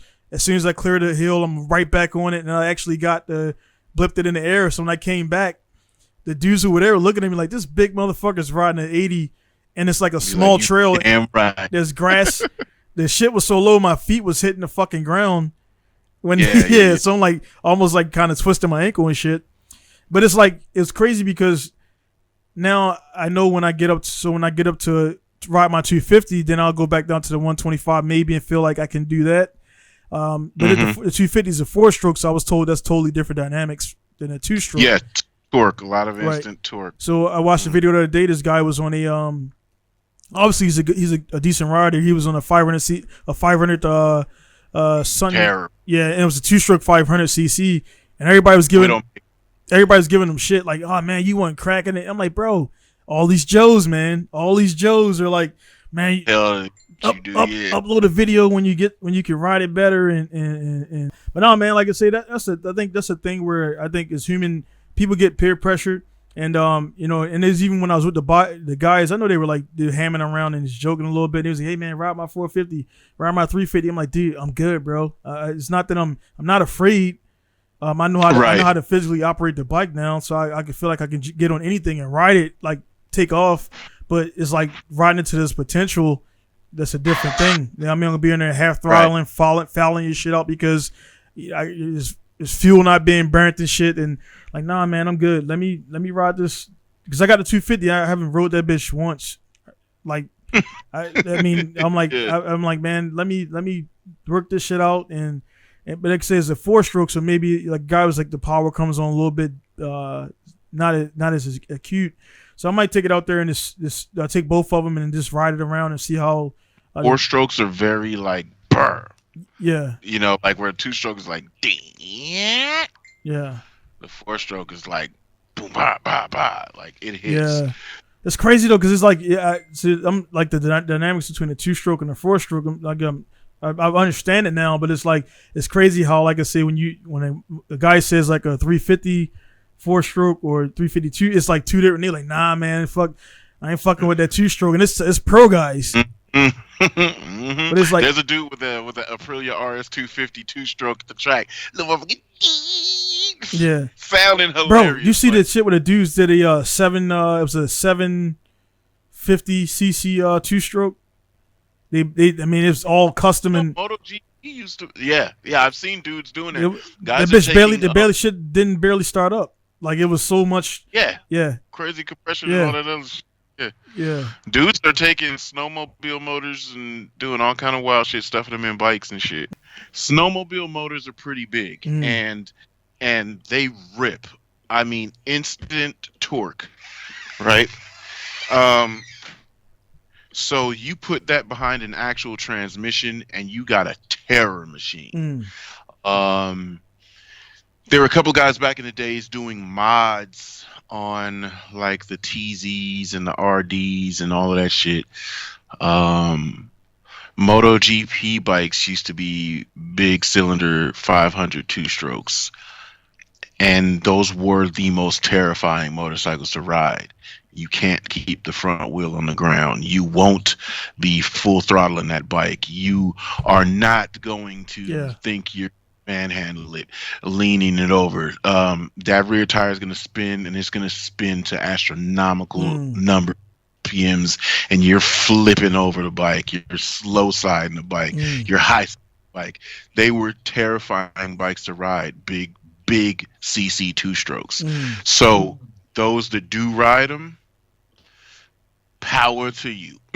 You know what I mean? It's like the 900cc and four stroke. And this correct. So that's a four stroke behind you. So yeah, okay. Four stroke. So this motor is very unique, very different. Okay, the Screamer inline four. You know how they fire 2 up, 2 down all the time, but one is hitting, right? Each pulse, there's one hitting, but there's always 2 up, 2 down, 2 up, 2 down, 2 up, 2 down. This motor is not like that.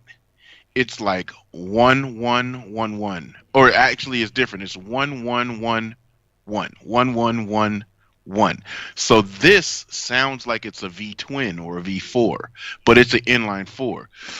The technical term that people try to claim is this a big bang, but this is not a big bang. The big bang is what Honda's V4s were doing. Their engine pulses gave the tire a break between compressions to soak up the energy, right? What Yamaha perfected on this motor was the pulses were so spaced out while it was creating a lot of power.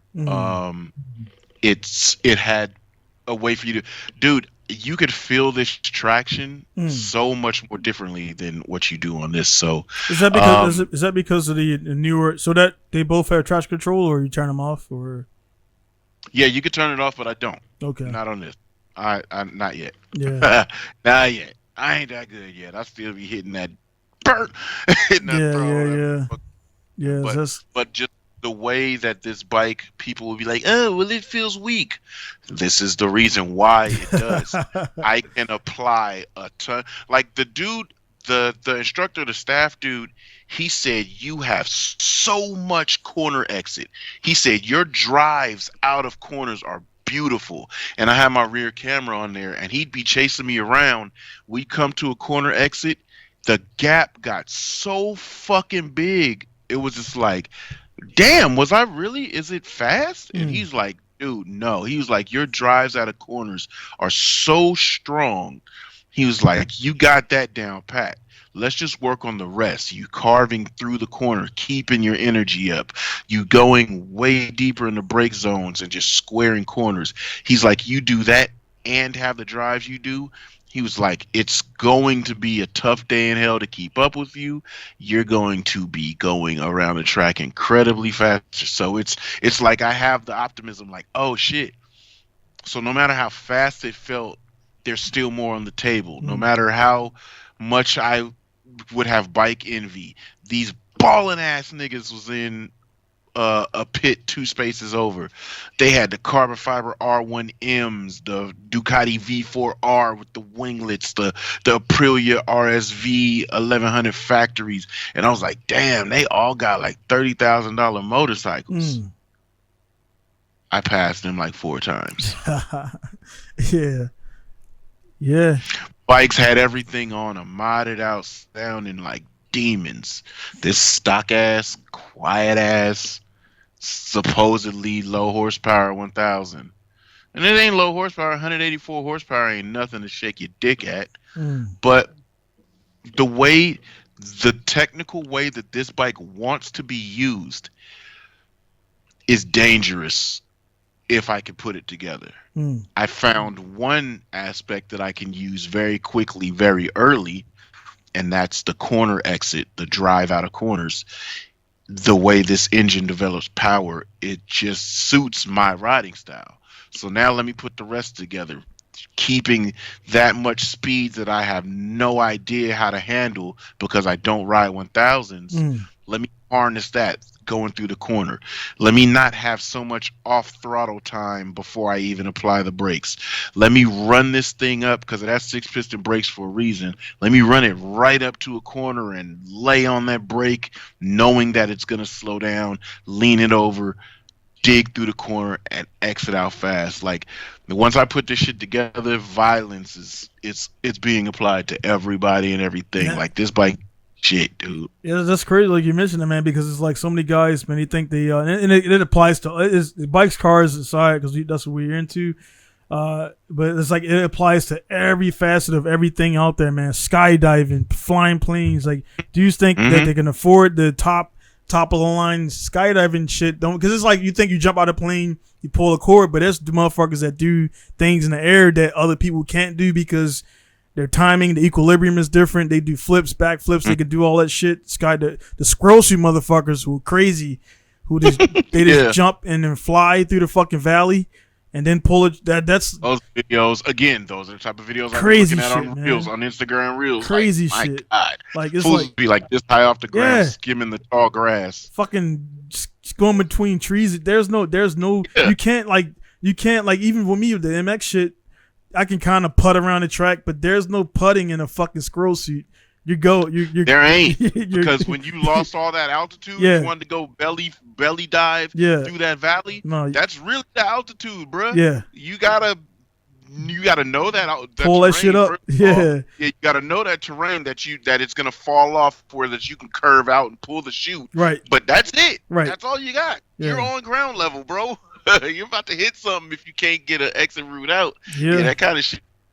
Fantastic. I love that's like think about that shit, man. It's like I know I got a thing I want to bring up about Lewis and everything here in a second, kind of transfer to that a little bit. But it's like you when you started the podcast, you mentioned the guy had you he was towing you around the track and everything, which I know that meant and everything. But it's like it's like all that shit. And I don't know what that guy does for a living if bikes is his thing, but it's like it's crazy like the amount of shit that we can. Like you could be a martial artist, you could be doing this shit, you could be a cooker, and like all those different things, and like that's in your mind, and like when you get into that setting, you now are tapped into leaning the leg, keeping your elbows up, keeping your back, keeping your knees locked. Bro, I can't even move my body like that. Yeah. So I can't even kick my knees out that wide. Like I was dragging. Is that like because of injuries or just the flexibility or? Both. Just I don't use my body like that, right? So. He'd be going down the straight, and he's tucked low, and then he pops his leg out wide, elbows out wide, and he's riding like this to show me, like, this is where you should be positioned. And then we get to the braking zone, then he pops up, and everything stays out like that. And then he spills over this way, and then dramatically leans the bike over, and then burp and accelerates out. So he's emphasizing, showing you the motion, and not about going around the track fast. So then when he started picking up the pace because he knew I was fast, I'm seeing him do that shit, and I'm like, poetry in motion is happening right there.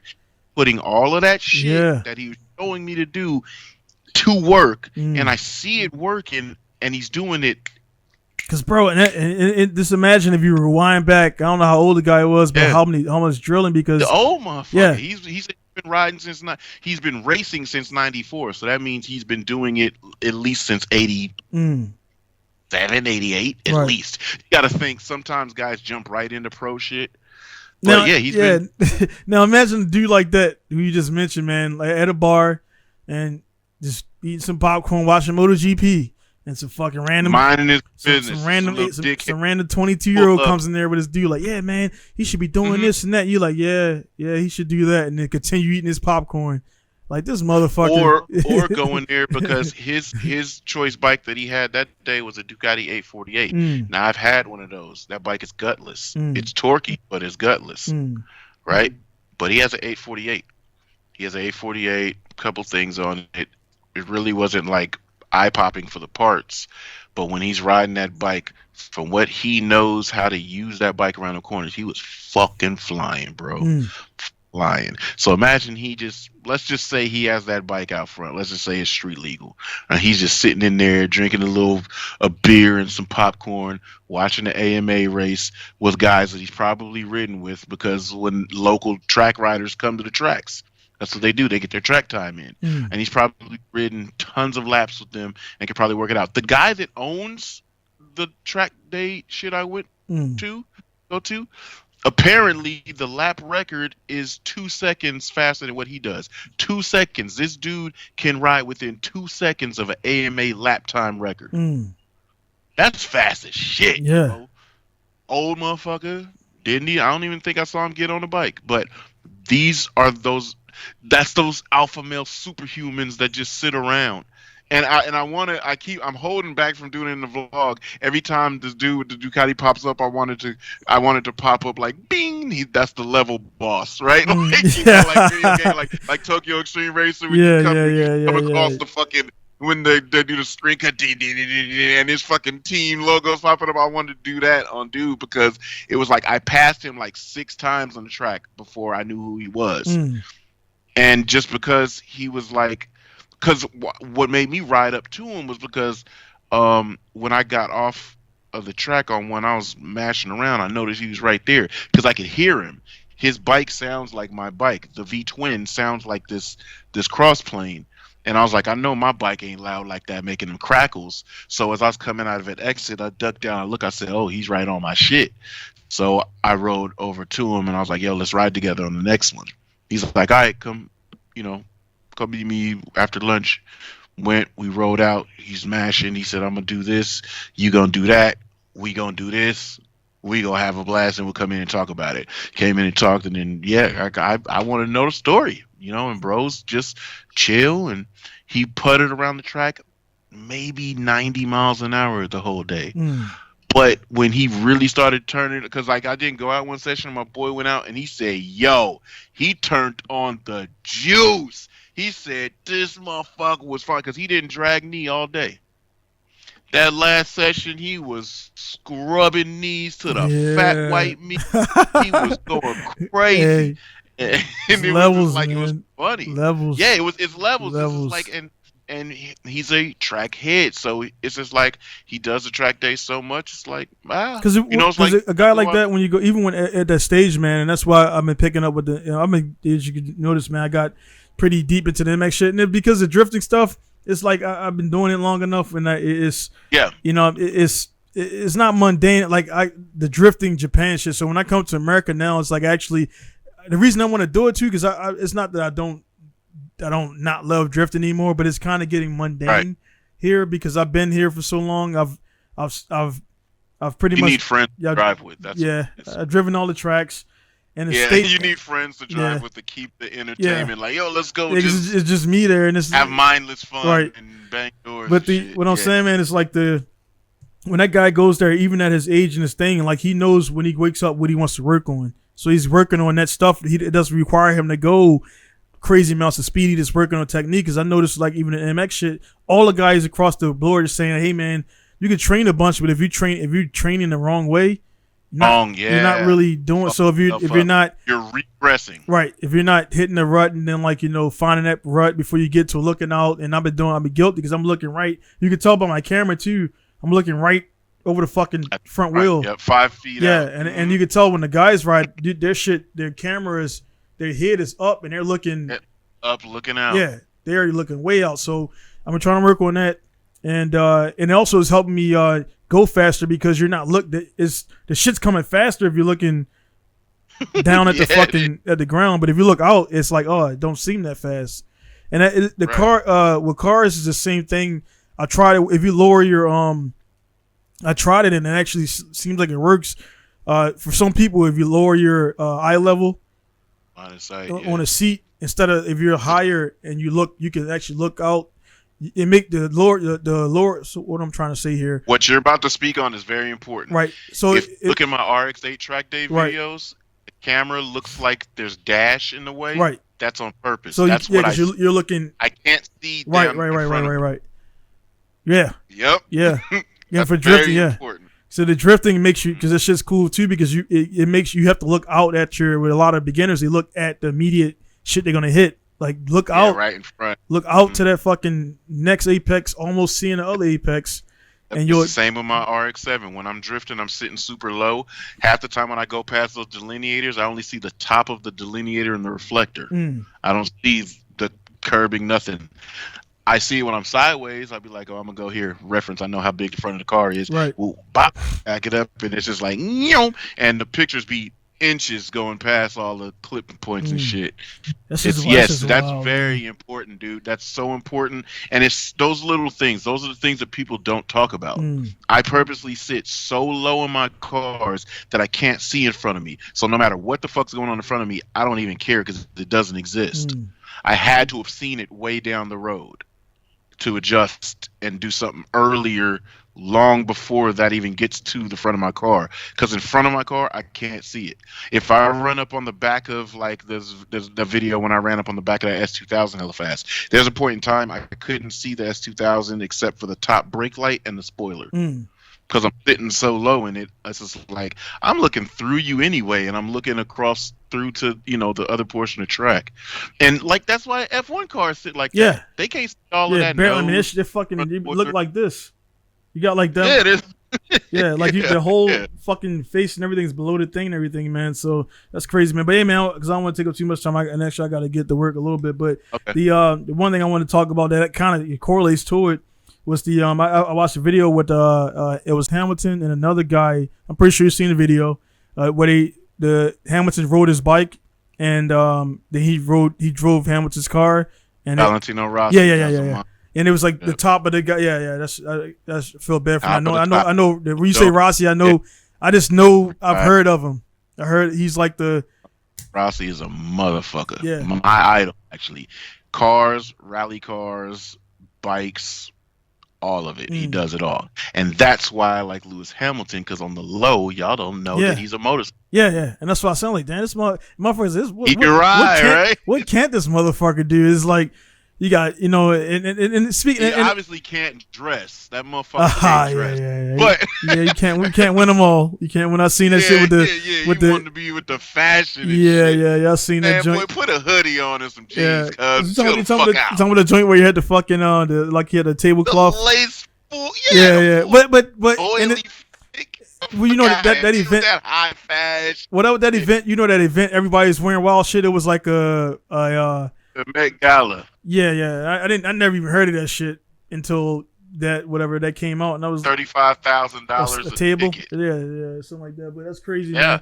Man. Then but for him like to do that, and it's like where you see guys, it's like guys that are so good in their thing, and it was cool because I didn't know that he rode bikes, and to see the guys swap over. I knew Rossi. And then, I didn't know him, but I've heard the name multiple times. It means he's won multiple, shits. You just, it's like certain names you hear, it's like, oh, that shit sounds familiar because he's the fucking dude. And to see him swap, and then like, obviously, he's not, obviously Hamilton's not as fast as Rossi on a bike, and then vice versa. Oh. Ross is not as fast as Hamilton in the car. And it was just cool to see that shit where you got Colby and Jordan.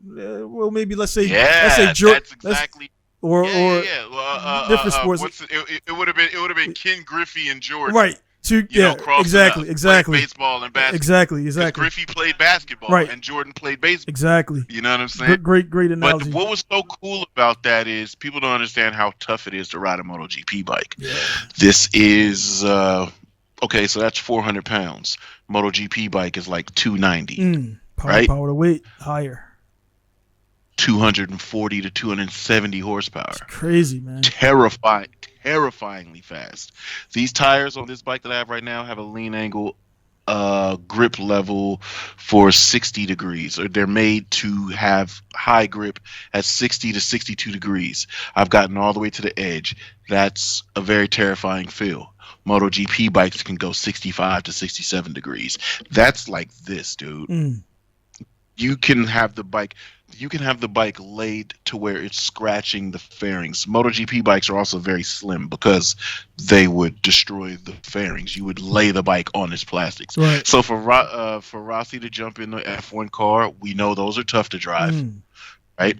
And do it. It doesn't have to be at a high level, right. But do it in a convincing. And I like how they like the video where they was like, yeah, they're good, but then like you could tell they was like not trying to be like, yeah, well he's okay, but way off for the mark where I would be in it, and vice versa. It's like they're both respectively top level pros in their elements, which is the F1 car and a bike. But it was cool to see that he still was not like, it wasn't like you take a dude off the corner and put him in there. You could still tell he had car awareness, and you could tell Hamilton had bike awareness.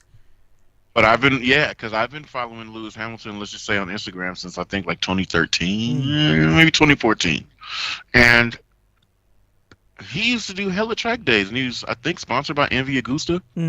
And dude, he was always on a motorcycle. And I know a lot of people were thinking he's just posing for shit. No, that fool was actually riding, you know? And when he jumped on that, I was like, that was tight. That was fresh. That was one of those videos that they got that stupid grin on your face like the whole video, because it's like cool. But speaking of that, the reason I brought him up, man, of course, you know, he got his 100th Grand Prix or something like that. He got this 100th win, yeah. Then of course, man, as soon as I seen that, I'm like, man, here he goes. I click back on it. Here it comes. So how's he in relation to Schumacher and this, and this, and then you got the thing where it shows like they both got 7 championships. Which Coleman got this and blah. I'm like, bro, it's different eras. It's like comparing a new NASCAR driver to like the older guys and everything. It's 2 different cars, 2 different technologies. Points are different, which somebody brought up. The point system changed, and it's like, dude, let the dude be good in this era. Like, I mean, of course, Schumacher was around when he came on the scene. And then kind of, I think he went off and then, you know, retired and had his accident and stuff like that, which, you know, that's unfortunate. But it's like, bro, and again, man, I tell guys all the time with this podcast, man, you just happen to be black dudes, man. But I think it's just some extra shit when it's a dude of color who starts doing shit, and it's like, man, no, man, we gotta maintain, we gotta hold on. That's what it is, bro. I mean, in my opinion, that's what it is. It's like, bro, let them be them. Right. Like singers, right? Everybody's saying, oh, Summer Walker's the new Mary J. Blige. She's not. Different era, man. Summer Walker. Different technology. Right, yeah, she's not Mary J. Yeah. Like my boy at work was showing me this guy that never made it on pro motorcycle shit, but he was an animal. And there's this place, Thunder Hill, and there's this portion of track that you go up, like Laguna Seca is known for its drop. Well, Thunder Hill is known for this hill, and then it's a drop. Well, this one dude, he would go, you take the certain line and go off the inside curb. There's pictures of him 3 feet off the ground, jumping one of these like a dirt bike.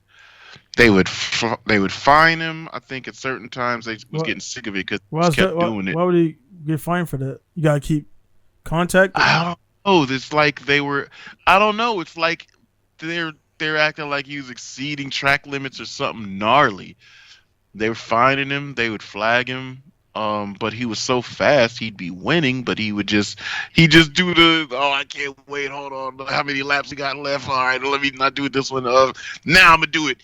Just fucking Dukes of Hazzard theme music. Woo! Just fucking flying, right? And it was just like, he was good, right? Not disciplined, but good. Not marketable, not sellable. The shit you see in a cool movie where the dude's like baddest, you know, That's exactly badass and shit, but he just got that edge about him where he keep fucking up. Cobra Kai. Exactly. Cobra Kai. Yeah. Johnny. He's just gonna be the local motherfucker that is a badass and really good dude, but he's just never gonna get that chance. There's a lot of people back in New York where everybody was like, "Yo, he could have beat Jordan, or he whooped everybody ass, this and that." Yeah, probably. Didn't have the discipline, didn't have the opportunity, didn't have the chance to make it. Right? It's always the one, and that's what, wrapping it back to the Lewis thing. It doesn't matter who you compare them with. This is their opportunity. This is how they're handling it. And this is what they're making of their moment. He's not a flash in the pan because how many championships does he have, right? He's not a flash in the pan. Pole how positions. Many wins does he have, right? How many pole positions does he have? How many, even if he doesn't win, how many phenomenal drives has he had? Starting from the pits, starting from the back of the grid. All of these things have happened, and he's made one hell of an impression, right? So to compare him to other people is a disservice for the two. You're comparing him to Schumacher. That's a disservice to Schumacher. That's a disservice to Lewis. He may not have been able to make it in Schumacher's era. Schumacher may not be able to make it in Lewis' era. Right, because it's kind of like they'd be like, "Oh, how's Schumacher versus Bobby Rahal, or how's Schumacher versus Right. It's like that's a different. It's a different. That's like comparing Andretti, older Andretti, to like one of the new kids. Like that's it's different technology, it's different support, it's different money. You know what I mean? Listen to Wayne and Shay on the podcast. Yeah. We started it. We was doing this and that. We did all the stunts. This is what the foundation was. We built it. These young boys come out, they got no fucking fear, and they're doing wild shit that we would never Look at the dude Grape on it, killing it. No, it don't make Grape is an animal. Yeah. But it's like that don't make sense to us because we're older and we started it and we didn't even think of that shit. They saw what it was like. Here's what people better be terrified with. My son and then my daughter. My daughter was at the track telling me, "Daddy, let me help you with this. I got this, I got that. I want to sit on the bike. Let me turn it off for you when I come in from the pits." She's in it. She's 4. She's going to be 5. I'm going to put her on a little mini bike. She's going to grow up with this shit her whole life.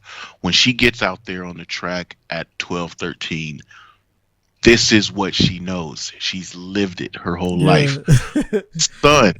My son is old enough to see it. I had to help me with it. Like I told him, check my tire pressure, Jalen. I need this in the front, need that in the back. So he fucked up.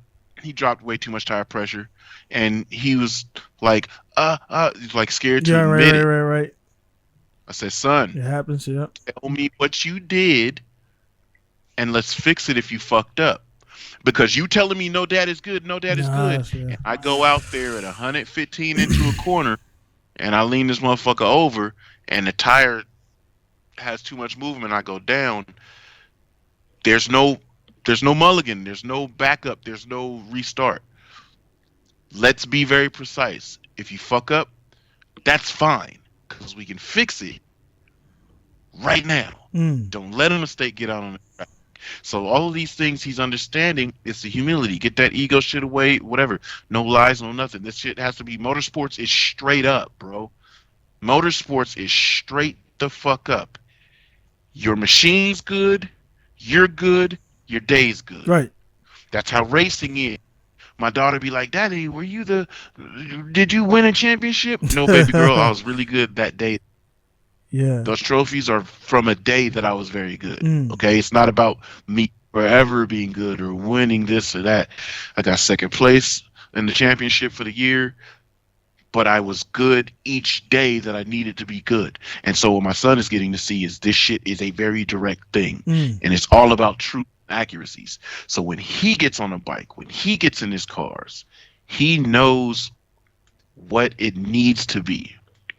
It's just purely about that driving. And Lewis, when he's jumping in those cars, and then when you listen to what he says after, thank you for my team, this, that, the third. These are the real things. Thank you, team. You provided a car that made me put my talents to the test and look really good and be faster than everybody else. Yeah. Thank you for the engine builder that made this thing last, because I know I ran the shit out of this motor. You know, thank you to the tires for making a tire that didn't have a quirk that came apart on me in the middle of the race. Like, all of these things go together, man. Pretty much every component on there has a maker, and everybody got to do their part. You know how hot brakes get. Yeah. Those motherfuckers have to work. And this is a little bitch ass Nissan small K car, and dude, literally 5 minutes of me doing like 40 mile per hour brake to break them in real quick, and then I don't know what I'm like, bro. In my mind, I'm like, don't touch it, and I was like, why the fuck am I touching? And I rubbed my whole hand on the rotor like this. And then, like, I looked at it, like, and then start going like this and shit. Like, what the fuck? Then instantly thought about your shit. It's like, yep, that was the moment I had. Don't touch it. It's crooked. Let me touch it real quick. And it gets fucking smell like the top layer of your skin burnt and shit. And hey, luckily it's tiny and smooth. Yeah. But that's just. But those components, man, all of that shit has to work. And then Lewis, all he has to do is his part. Yeah. That's a big thing, man. It's a big thing, man. And that's why, again, being real with myself, man. That's one of those things where, like, you know, being where I'm at is like less people. Like in America, like if you go run a program, you got more guys that, hey, man, I'm gonna be here, be there. I need a guy to run my pits for me and stuff like that where I can drive. Here, I don't have that, and it's like one of those things where I know here in Japan, it'll be Achilles heel is assembling a team of people that can. Because, like, I just got to be there able to drive and do driver's meetings and do what I got to do. I can work on my car, but I shouldn't be in the pits with my racing gloves, change the spark plugs. And right. That's not what I'm supposed to be doing. I got to be at a driver meeting. And like we mentioned before with Stanbro, it's like, hey, man, you get your dirty ass over here and take pictures now with your racing suit all dirty and shit because you were under the car. But it's so important. Those persons are so important, man. And, like, you know, when you look at a F1 dude hop out of that car and jump in his, you know, embrace all his brothers that made sure that he was safe and made sure that his car was top tier and cheered him on every single fucking lap, and they're the first ones to see you when you jump out that thing and you celebrate, that's dope. MotoGP dudes, the same thing. You'll see them driving through, media guys and fans trying to grab them off the bike, but they're trying to get through, mob through the pits so they can get to their team. Like, you motherfuckers gave me the best bike I could have had today, and I knew I wasn't gonna let y'all down, and I rode the shit out this bitch. And those elements that you see about the driver and their crew, because we know, man, when we get out there, I'm about to push this shit. Because dude over there is a loose screw. He's a maniac. And his people's animals too. He's about to push his shit. And when it all clicks and there's this guy, Jake Gagne, Moto America, rides Yamaha. He is so fast. The motorcycle, the elements, whatever, he is terrifyingly fast. His teammate, Josh Herron, is like, we got the same bike. Fuck, he's hella fast. Like, I gotta figure this out. Like, I need y'all to put. I know I'm quick. I be in second. I be like right on pace, but in the race, he's so fucking fast. You're about the same weight, body weight? Nah, different. He's a bigger, taller, lankier dude. Josh is shorter, smaller, lighter dude. But Jake just uses the bike amazingly. The team said, okay, during qualifying, Jake, you're already qualified P1. You're pretty fast. Jake feels like he's got another second or two in it for race pace. We ain't worried about nothing. Yo, can you go out when qualifying with Josh Herron and tow him around? Yeah. We want to get a 1-2 on the grid for Yamaha. No problem. Which one is the more veteran? rider on the team? Josh Herrin. Mm. Josh Herrin came on Yamaha. He was a 16-year-old kid Yes, racing AMA. his name definitely. I've heard his name before. Josh Herrin is a fucking man. A fucking man. But he's older dude now. Gagne is the like, bro already won the championship. He won 12 races in a row.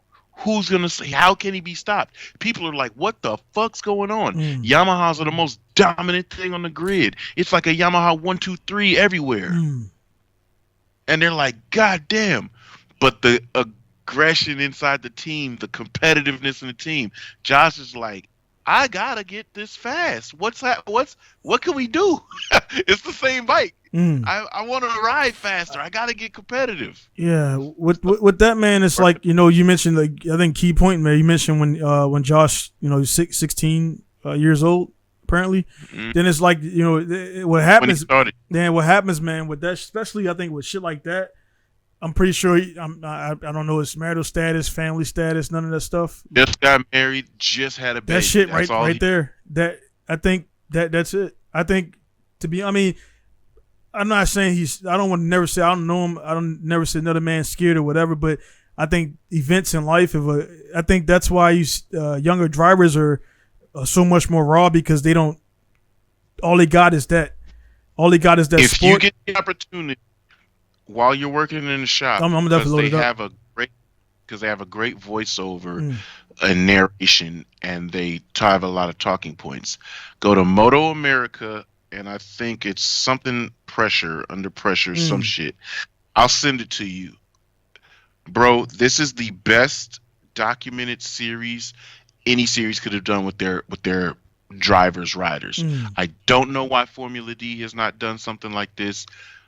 This shit is legendary. It gets into like the psyche of the rider and stuff like that. Everything. This is how Josh is saying, I'm sitting here jealous because I've been that for Yamaha forever. And then I got dropped from Yamaha and I was trying to find my way with Suzuki. That sucked. I got on a privateer. That shit sucked. I had this dope sponsor, Fresh and Lean. Fresh and Lean's coming to me saying, we love you. We love you. We need results though. Instead of dropping me, they said, how can we make this happen? He said, I want to get back on Yamaha. They said, all right, we sponsoring all of Yamaha. So Attack Yamaha is now Fresh and Lean Attack Yamaha. You're going with them. So he goes to Yamaha and is like, I didn't want to come back this way, but this is what it is. Yamaha's like, it's all good. Welcome home. Right? Now he's back where he wants to be. The bikes are good. I'm fast. But now this little motherfucker's hella fast. And this is my teammate. Is his bike better than mine? No? Okay, it's just me? Now I'm training with his wife. He's working, and he's like, yo, a guy, Josh Hayes, he used to race. He was Josh Herring's rival back when he was coming up. He said, I don't want to work with this dude because he was my rival. On the grid, that was my opposition. But the motherfucker's good. And I've been training with him, and I've been getting faster. So all of that I don't want to work with him shit, it's like, whatever. This dude I'm training with him, he's making me faster, I'm getting faster. Because how you ride these bikes are different. MotoGP, it rides a different way. Moto America rides a different way. Super Stock rides a different way. These stock bikes ride a different way. Yamaha bosses are saying Josh Herring rides like MotoGP. That's why he's fast. He's getting like podiums, second and thirds and shit. But Jake Gagne rides how these bikes are supposed to be ridden. Josh has to make that change to get that fast. He's riding MotoGP style, always tucked really low, powerhouse on the bike, where Jake Gagne's big, upright, moving around. He's pulling a Rossi. That's why Rossi was so fucking fast on MotoGP until MotoGP guys was like, this is what he's doing. We're doing that. The leg dangle, all of that shit. That's all Rossi. Big, loose, all over the bike. That's Rossi. You know what I mean? So it's just a riding style, and that's what riding style is very important, and that's why I'm telling like all the guys when they're like, "Oh, you this and that, this and that." I'm like, "Nope, I'm working on body position because I want to be fast, but later, if I work on body position where I'm comfortable and I'm very quick going through corners with this thing, that's gonna make me faster. It ain't no part that I could put on this bike to make it faster than me riding with a better riding position." Right. Same with driving, right? Same with driving. I can do all this handbrake entry, speed scrub and shit, but if I have dope ass fundamentals and I glide through courses, flicks where I need to go fast here, and this keeps the speed up. Handbrake transition real quick with a short stab of the brake, making the flip. You know, there's certain things you could do. All of this shit, put it all together to make the run very fast. Opposed to somebody that's just going to come hammering through with a V8 with long handbrake drags for the length of the outer zones and shit like that. Yeah, man. A lot of guys don't. Just the fundamentals, and so I will say, like I say, as far as the me obtaining the pro license level and all that crap or whatever. So when I sit back and watch some events, it's like it's you can tell I can see in the event some of the stuff where even in FT Japan it's like the dudes skipped a step somewhere in training, or they just don't they don't see. And that's why I'm not sure if you follow FD Japan, and Fausto mentioned Yukio. It's like all these guys are running the he runs and like he just fucks it up, like he just kills all the clipping points, and like he's so aggressive, and the other guys are trying to be timid and get that. They're trying to do that shit where they just want to be safe to make it in, and he's like, I'm going balls to the wall, man. I might die tomorrow. I'm going balls to the wall, fucking everything. I might die tomorrow. I'm going. And he drives like there's no tomorrow, man. And that's like one of the things where, you know, if I'm going out there and it's doing this thing, it's like you gotta put it out there, man. Because like trying to be safe and all that shit. That's why I like watching JTP, because like even in the super drift shit, he was hanging that shit out there. And then when he went against when he went against Australian bro. Job, yeah, the Wing shit and him, I was like, that's gonna be a fucking style battle. So what I put in there, and Wing, like, you know what I mean, people were like, you know, he's not, his problem is he's never been fast or the power or whatever. And I'm like, bro, you fucking go out there and jump out there, and there's no telling how much practice he had, but he still is at that level enough to rock on that track with his 2JS15. Forrest is the most free drifter in one of the most free drifters in the world. Yeah, he drives however the fuck he feels like driving. His car, look how dope that car looked too, man. It's like this shit was like, dude, I know shit rubbed my eyes when I seen because I just turned it on and it was actually live. It was Sunday morning here in Japan, and I was like, what the fuck is this super drift shit, right? And because I never seen it. Then I've seen ESSA and I've seen JTP. I'm like, all right. So then I've seen everybody I've seen. Then of course everybody's like, where's LZ at? You know, like those guys. Some people just don't. LZ building a car, dog. So man. So I was like, then I'm like, well, Force is there and JTP's there. So let me. And then it didn't happen at first. They didn't run the first time. I think they ran the next day with him and they met up the next day. I was like, fuck. I don't give a fuck who wins. You know, it's gonna look cool. And it did. That's what I want out of drifting. And it just looked cool as fuck to see. That shit looked dope. That shit was dope. You know, JTP going deep and then pulling up, and then Wayne going with the angle, and like how Mohan actually. Oh man, what the fuck? What happened, man? With I seen it. What happened with the? Yeah. He showed good promise in Long Beach. Yeah.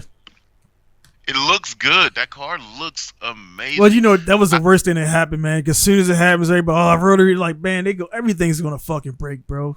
But it's like, when the rotary breaks, everybody just like, oh, no, man. Like, see that shit? See that? And they screenshot it, and I thought... And it's like, how many years has been beating on this fucking thing? Yeah. 1,200 horsepower, man. Oh, that's the same build for that long? Yeah, Kyle sits on this shit. That should be the same thing for ages, you know. I mean, is that kind of one of the? Because it ain't his skills as a driver. It's just that when you get into like, you can't take a F1. Well, that's a bad thing because F1. I don't know. Well, you can't take a LM car and put it on a NASCAR track with NASCAR tuning and expect the LM car to do You know, is it? Oh, yeah, that's exactly it. Same like they did with Super GT crossing with DTM. They Right, saw the big differences in those. right, That shit don't work. right. And So you we think can put balance of power all day. That right? motherfucking shit is different. So you think with Mohan is that kind of hindering him as far as I mean, progressing because his car kind What's of Hendrick Mohan yeah. is his style of driving. Mm. And like I said, I'm not the guy to say what he should do, Right, but right. it's his style of driving with what FD is right now. It's a tough uphill battle. Do you met him before or Yeah, man, I would like to talk to him, man. If you can probably get that arranged, man. And this He's a low key guy too. Just to get his his. I mean, it's cool to see a guy stick by his guns, and also I think everybody driving, like you said, it'd be cool for everybody to do an inner series video to see like why are you doing this shit? Like why are you? I love that. Yeah, why are you doing this? Yeah, mega camera crew, TV level editors. They could do amazing shit if they put the effort in. Like to see they could. Build an amazing media package, right? Dude. Because I would like to see stuff like how deep is Ford involvement with like JR and their team, because it's like, bro, the results they're getting, if you look at the stuff, is like it's just they have more resources. To me, it just seems outside looking in, they have more resources. More resources mean you could do more shit, more timing, more testing, more parts, more shit set up, more money. It's going to be hard to beat those guys, man. And he's about to seem like he's passing the torch over to Denofa slowly and everything. And it's like, it's crazy, man. Denofa is an alien. Denofa drives in a way that people don't understand that commitment. Right. That commitment that he does, 3-4 drivers I've seen drive like that. It's not and the way he sells it, the way it's presented is loose cannon. I'm out of fucking control, but it works. But that's not what he's doing. He is a precise fucking driver, but he is committed more than you. Every fucking time. I love when people say, "Oh, what do you do?" "Oh, I don't know. I just did it and it worked." I love that. Because it's like, it's a poker face. I don't want to explain. Yeah. I'm not about to sit here and explain all the shit that went through my head and how I thought about this run. And no, I didn't sit here and overthink the run. I just said, I'm going against him. He drives like this. I'm driving like this. And then whatever happens in the moment happens, right? But, dude, I hope at one point, because what has to happen with this sport, what has to happen with FD, is new blood has to come in. The old dudes, as long as they're still winning, okay, cool. The second that they are not able to, try one more season. If you still can't achieve, you've been doing pretty good in so here, come drive this car real quick. How does that work? Great? Okay, cool. Turn and look at your people. Yo, that should look like you got some promise, huh? Yo, would you mind coming and working with us at the facility for like a month? Let's during the off season. Let's just see where things work. And bringing new blood in. My team, I'm still me. I'm around team owner, but I got Denofa and this guy. Not saying Vaughn is losing. Let's just say Kyle Mohan. Aaron Parker. Hey, you know how to drive rotaries. Get in this. Yeah. Drive it. Let's see how it works out. How does it fit? Take it to clutch kickers, since clutch kickers is now a very viable competition. Take it to clutch kickers. Run it. Drive it like it's yours. Let's see what you do with this in a competitive sense. Oh, We had a good outcome. Didn't win, but we had a very competitive outcome. Okay, so this is our base level. What do you need me to do to this car for your setup driving style to make this work? Let's go test. We're both from SoCal area. We could both go meet at Willow Springs. Let's make this work. You just won your Pro 2 endorsements. Take this car, go win in Pro 2. I got you. I'll crew chief you. New blood has to come in. Yeah. People have to want to nurture a new spot. You don't have to step aside. You can say, hey, my Mazda Miata that has the same power plant as this is sitting over there. Let's put you in it. Go run Pro 2 with that. Pay me for sure, because I'm about to put a lot of skin in the game. But let's get you here, though. And let me give you a valiant effort. There's so many people, I've heard horror stories of guys paying to get a ride to go drive for this guy's team and his car, and the guy's a fucking dickhead. Because people are worried about that pocket. People are worried about that financial bottom line. When in reality, that's very important in racing. But god damn it, if we want this shit to move, we got to get new blood in. We got to get game changers in. We got to get. If you don't do that, it gets stagnant. And also, that's one of the things where I noticed D1, you every time you turn on the thing or watch pop the DVD, and now they on Witchcom, you see the same drive, you see the same faces, man. Like it's like the guys who wonder is like you get that. There's no sense of I can get up there because it's pretty much the same top 16, the same. That's what's getting me with FD. It's like, oh my god, same shit. Yeah, you know. Yeah, it's like let's get new skin in the game. One thing is exciting to see is watch. We had him on was Jonathan Cash Hurst, man. To see him on there and like got the he just came up. He's got the signature sound, pops and bangs with his LS and everything, and like he's standing out and he's mixing it up. And the thing about it, you can see his progress in motion. You can see that he's learning in real time, which is what you got to do. Well, that's what you got. A lot of guys think you can just build that car and get you ready. It's like, nah, you gotta learn at that level, and then you there's some freaks of nature, which Daigo's not that people who don't like, he wasn't a fucking rookie. Let's get past that shit. He was a fucking back. That was a rookie season, right? But guys are really saying like, they're like, nah, bro, he was doing that shit when you were in elementary school. He just came over here because he got bored of doing that shit in D1. So that like the rookie shit is this arbitrary it's just like you're just nomenclature. Yeah, it's nomenclature. That's all it was. His first year, he's a rookie. Everybody's a rookie their first year.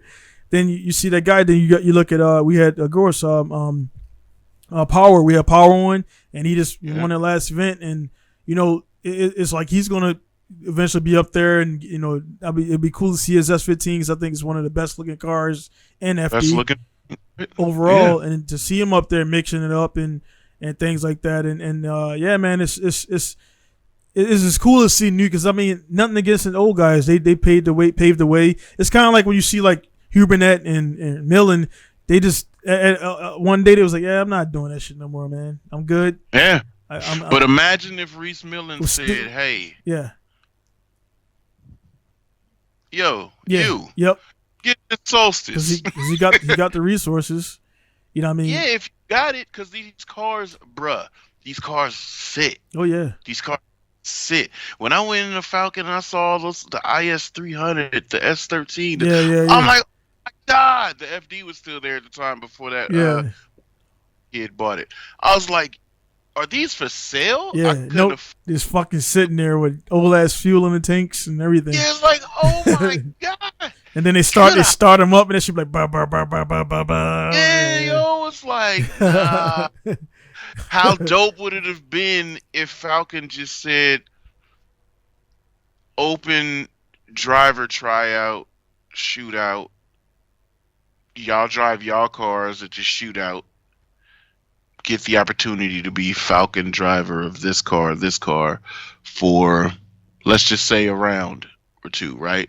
Back at the time frame where you could just get where the car was legal, Yeah, the car was legal, and you can get the vouch, the endorsements to get in. A la Nick Hogan. Yeah, well, 2010-11 was still a good time. Yeah. 2012 was still a good time. Nick Hogan was out of there by then, but no shade to Nick, he did his thing for what he was able to do. But 2012 would have been a great time to, get somebody like, yo, all these pro-ams are running all over. Now we barely have pro-ams. All these pro-ams, these are some of the better drivers in the area. Let's have that Pro-Am All-Stars. That was what I was shooting for. That was literally the event I was shooting for. Imagine if Falcon was looking and said, oh, 1, 2, 3, 1. Yo, any one of y'all interested on driving a Falcon car? Fuck yeah. I mean, I don't have to drive my clapped out S14. I can drive your shit. Word, let me do that.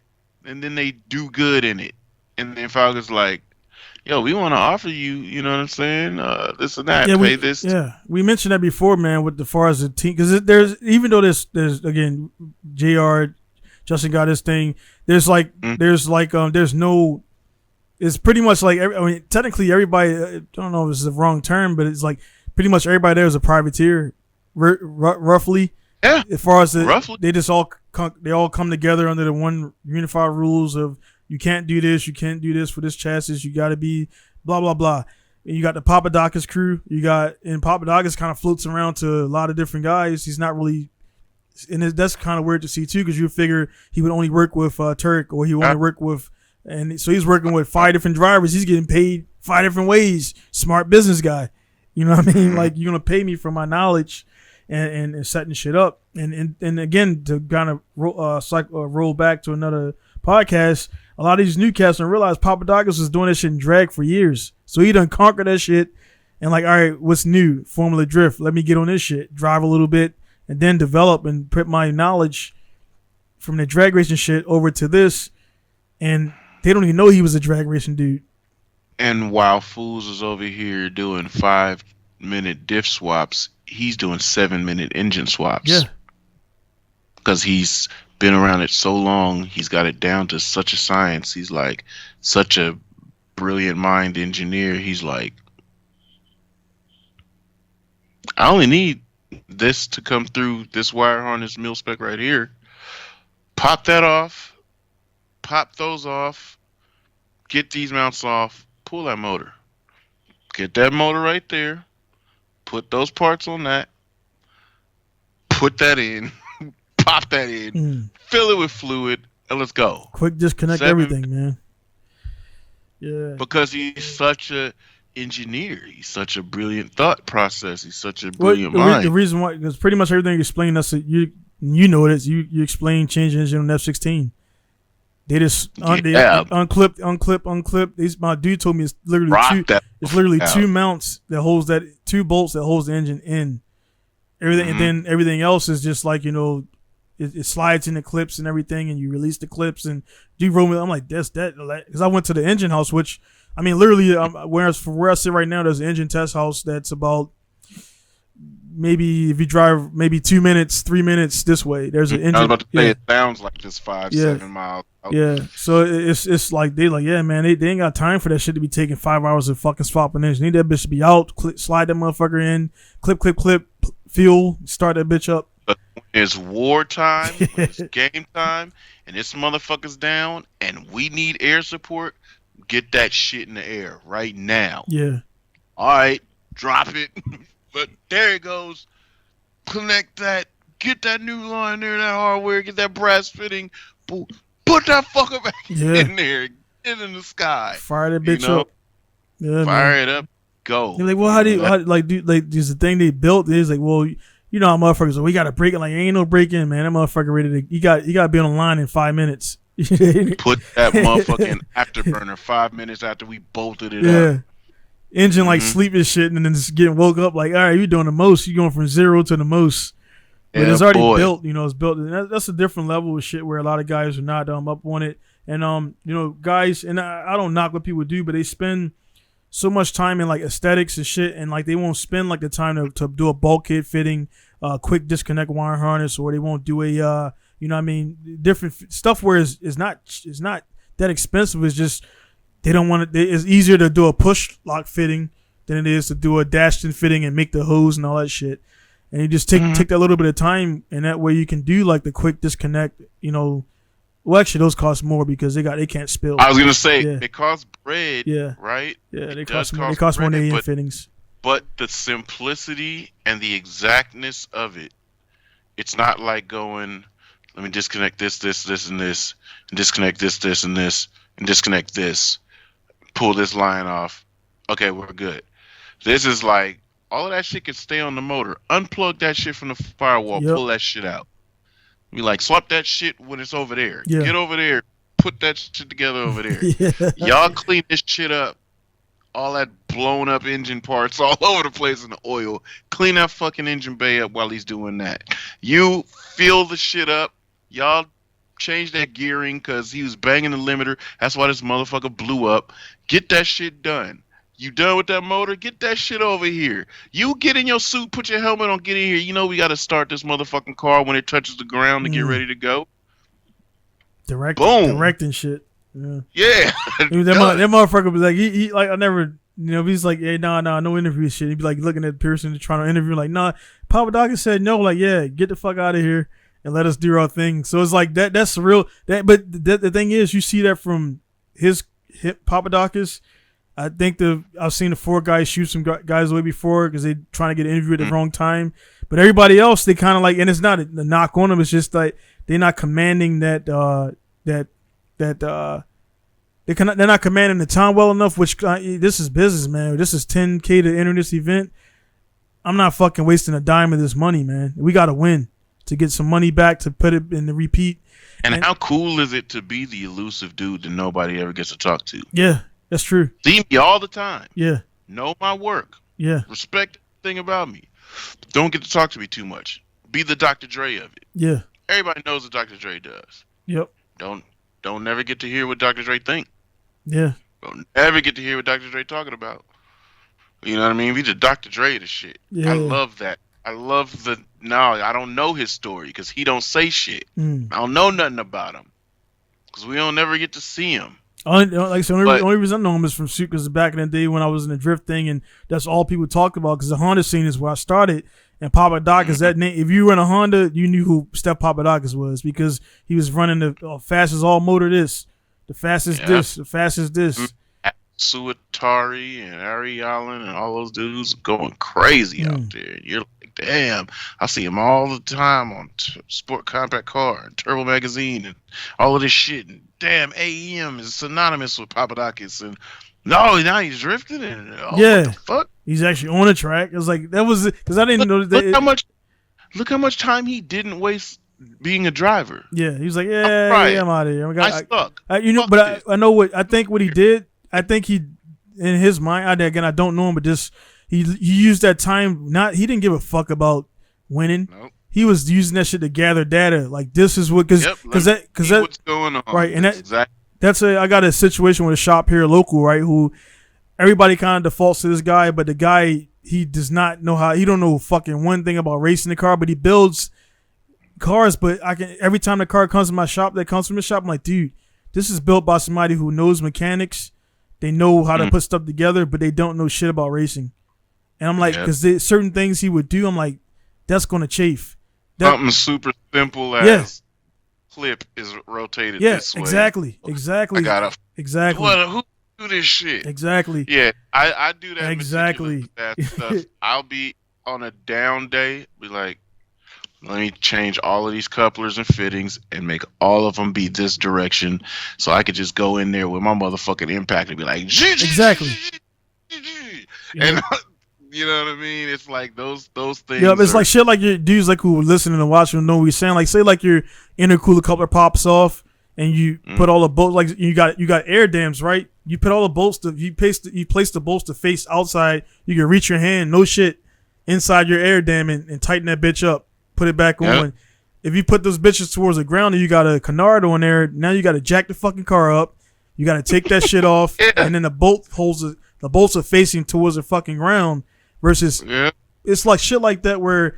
And I told him like, and he kind of right. And the thing about it is like it's weird because when I take the car to his shop and we do some stuff there, man, his team they kind of like they're a couple mechanics there and they try to mill over my shit. I'm like, bro, I know what the fuck I'm doing.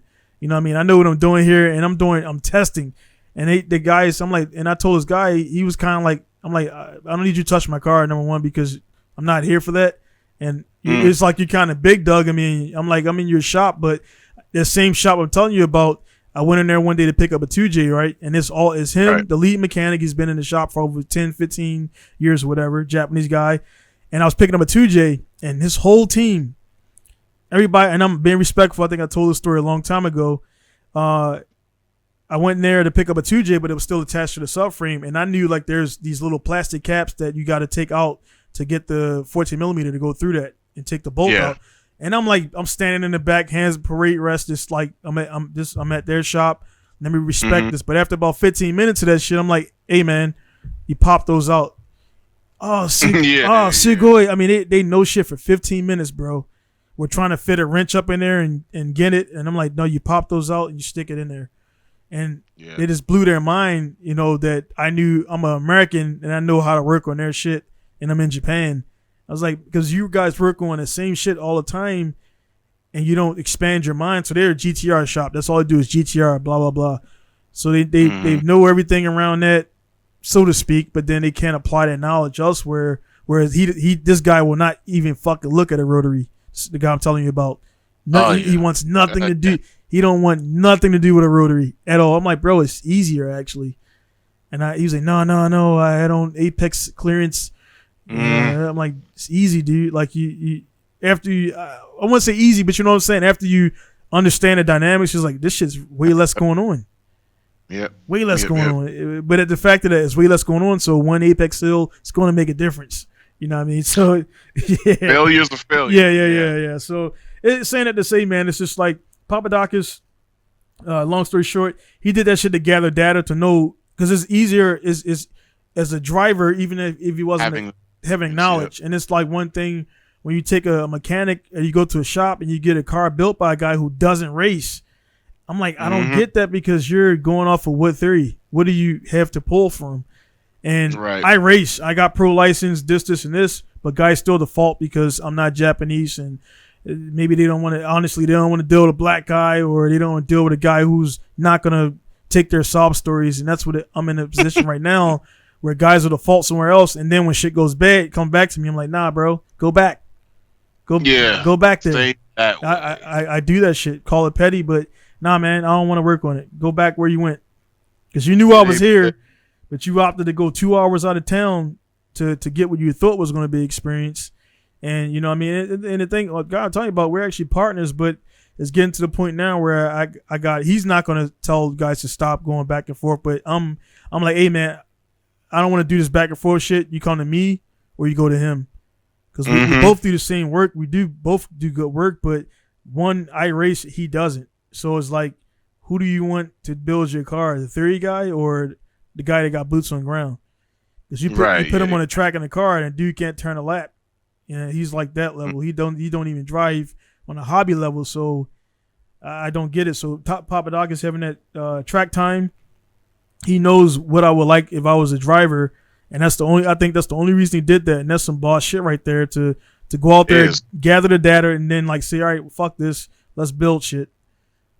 Right. Yep. Yeah, man. So that's just my theory, man. I don't think no guy, you know, you got directors of maybe the head crew chief of a F1 team, maybe wasn't an F1 driver, but had high level F2, F3, maybe IMSA something, or you know, some skin in the game where he could say, hey man, we need to do this. I don't know if there's a off the street dude who's running an F1 team. Maybe I'm wrong, but I don't think so. Nah, I don't think so. I'm talking about no experience. Yeah, just straight off the street. Yeah. Unless there's some dad, like the one team with they were like blue, pink. They were like the lowest ranking team in F1 is like the pink, white, pink, and blue. and they were just pretty much bleeding money off the ass, and it was just a rich dad that was pretty much putting. I think the dad died in one team. A dad died and the daughter. I watched on Netflix. The dad passed away or whatever, and the daughter took over, and they just was losing every week. And they were trying to figure out ways to. And then there was the one I watched the shit on Netflix. There's the one billionaire was just giving money. Like, hey, where's my return, dude? You guys are last place, bottom position every race. Like, what the fuck is going on? Like, my money's just that's a tough place to be too, man. Yeah, because you're looking up. Yeah, the only place bottom is up, and you're looking up like, fuck. Yeah, you're spending the same money, if not more, as the teams above you. And you're not getting no returns. Like you're not even getting half your money back. So when we're talking about FD and the money going up per round, that shit's peanuts compared to what F1 is spending per weekend. Yeah, peanuts. Hell yeah. Fuck Aero Pro cost your season. Yeah. So that shit's wild, man. That shit's crazy. That's the thing, man. And it's like, and people don't get it, man. That's the motorsport shit and the high tension. It's like, man, we got to get this fucking money back. Even if it's peanuts, we got to get this fucking money back.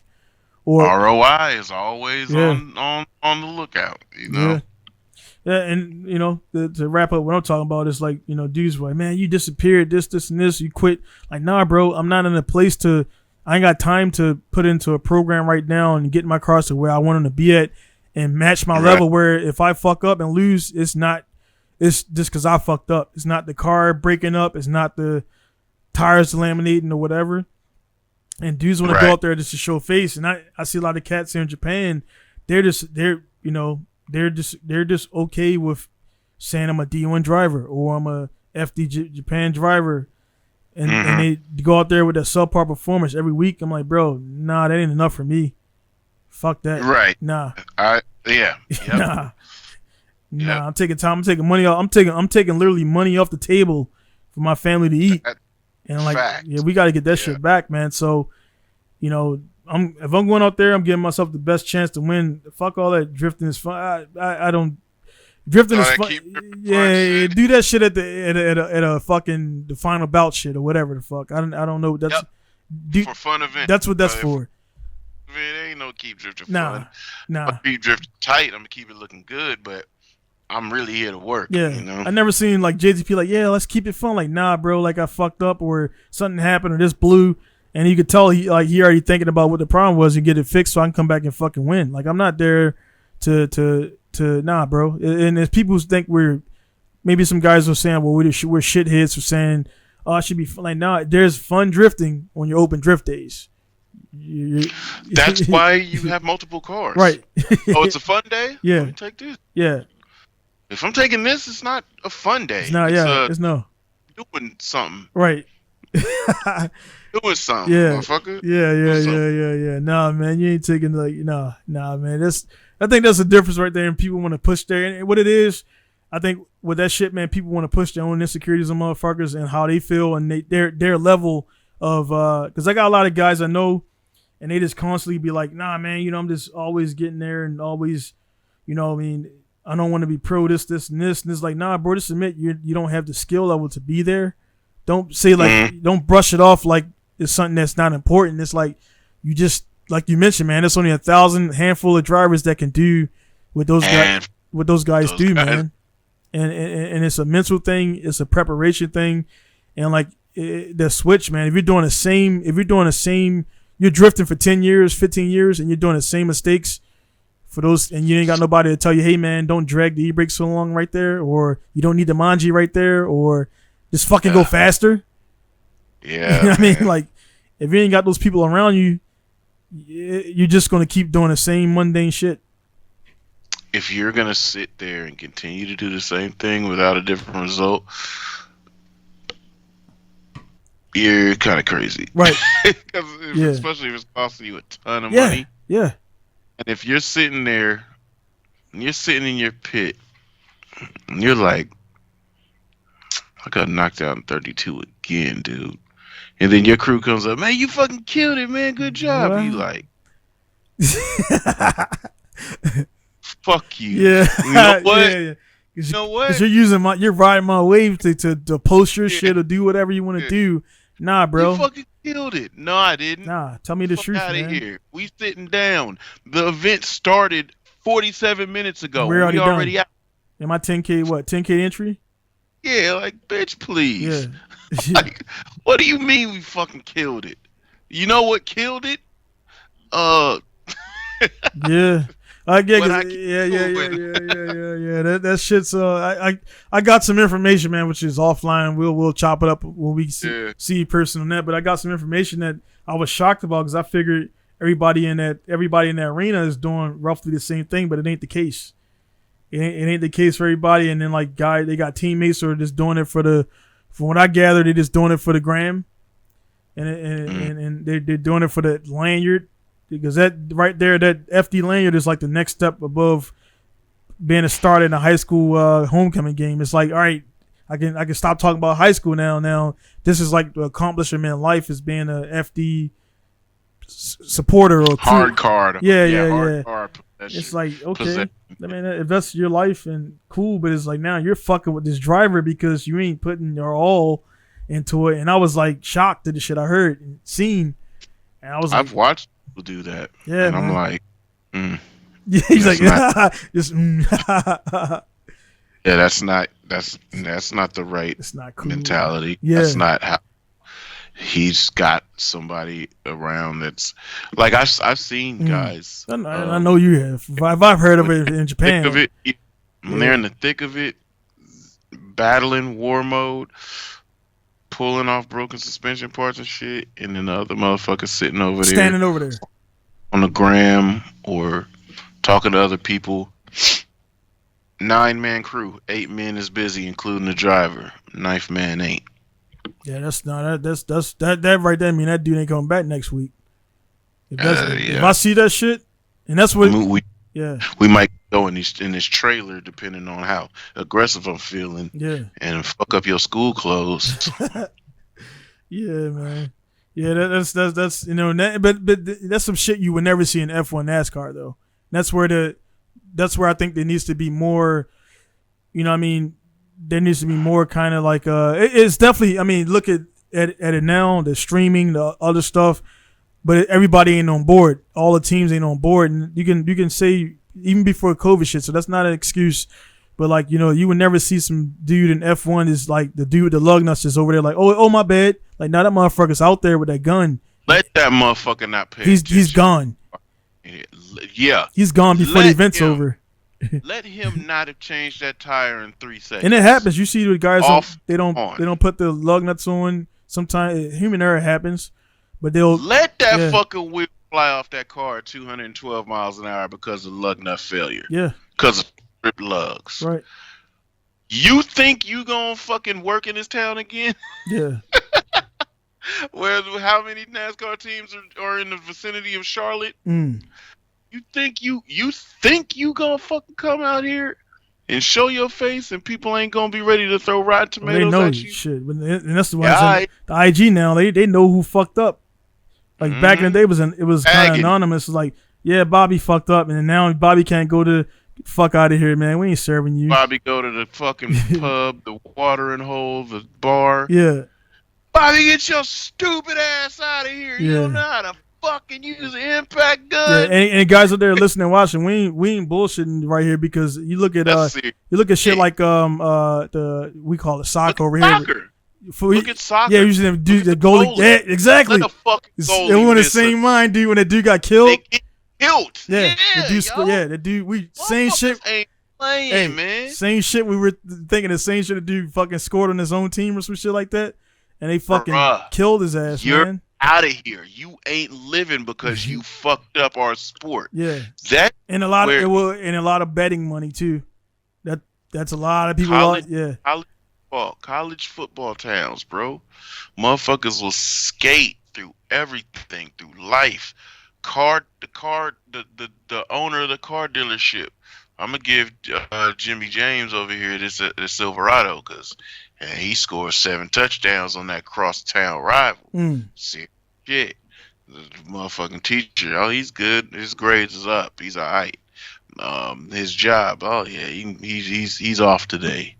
He's paid, but he's off today. You know, like when these are the thriving things, elements in these environments, let you fuck up, let you not produce what you're supposed to produce and what people expect from you. Yeah, you're gonna have hell to pay. And if people are extreme enough, you're going to hell. They're gonna try to make you see it, you know. So yeah, shit get crazy, boy. I like look at MotoGP, bro. Rossi can't do no wrong, but he could pull up somewhere. There are yellow flags or yellow smoke bombs. The whole fucking track is. That man has given that sport so much. He's given his surroundings, his element, his era so much. They can be rooting for Danny Pedrosa, for anyone, but they might have a secret canister of yellow smoke. They might have that yellow 46 flag. So when that man drives around the track, that whole track will be lit up yellow. And that's what producing does.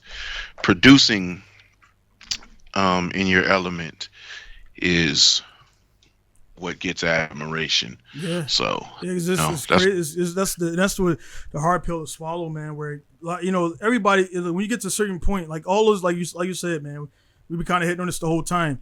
Everybody out there on a GP circuit are fucking elite, top to bottom. Elite. Top to bottom. I mean, even some of the mechanics out there, they ride fast, but they just ain't. So they're like the riders, the mechanics, everybody out there could probably ride a bike pretty fucking fast. There's unsung heroes. Yeah. The test riders that put in all of the hours developing the bike that these guys are about to jump on and go test ride and say, oh yeah, this is great, but do this for me. Right. Those test riders are elite levels. Right. And then it's like the riders trust them. Right. And it's crazy. And then like that's what it comes. That's what I think a lot of people they really don't. Some people are picked out of the crop. They're not as good, but whatever, they got that factor of they talk shit. Conor McGregor type stuff where he talks shit, but he's also good, but his shit talking is starting to go. The results is declining, but the shit talking is going up. It got to be the same or above. And a lot of people don't realize that that's a factor where a dude like D'Onofrio, from his YouTube and everything, he's very knowledgeable suspension geometry. But if he wanted to be a shit talking type dude, he could do that easily because his skills is backing it up, so nobody would bat an eye at it. Maybe they would like if he talked more shit, but he don't seem like he's the type of guy. He'd be like, all right, he'll hear some shit, be like, all right, whatever, I'm doing my thing, and kind of he just don't care to people like, oh, well, you could have did this, you could have did that. Why'd you hit GR last round? Whatever, blah blah blah. And some guys, are a little bit more abrasive. I mean, we could throw JTP in there because he's like, yeah, I knew it was leaking. So what? Live stream, and I was like, wouldn't expect anything else less from what Lex told me about you and everything. So shit like that is cool and things like that. But what I'm saying in a long strip before I get out of here is just it's just taking advantage of the opportunities you've been presenting out there, man, guys, and then using the most out of it and being yourself, man. Because if you're a fucking, you're kind of a abrasive guy, which I'll say that about myself. I kind of, when I'm talking to people, man, I tend to kind of either not say nothing at all or just I'm in a situation where I'm constantly correcting motherfuckers because they're 21 years old. They just start living life and they're saying all the wrong shit. I need 2,000 cc injectors with E85 and this and this. I'm like, no, you don't.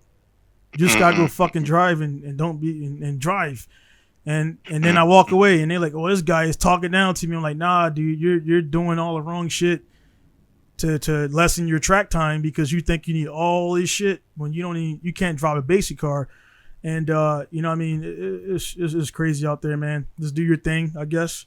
And when the moment comes and you get selected or whatever, just take advantage of it and do what you gotta do, man. So it is what it is, and that's just my thought on it, man. What's your closing thoughts, man? Because I do gotta get out of here and entertain these customers. Man, fucking do what the fuck you wanna do. That's it. And don't let nobody tell you no shit that you doing. There's too many bench jockeys. Way too many. When they say Just say all right. Yeah.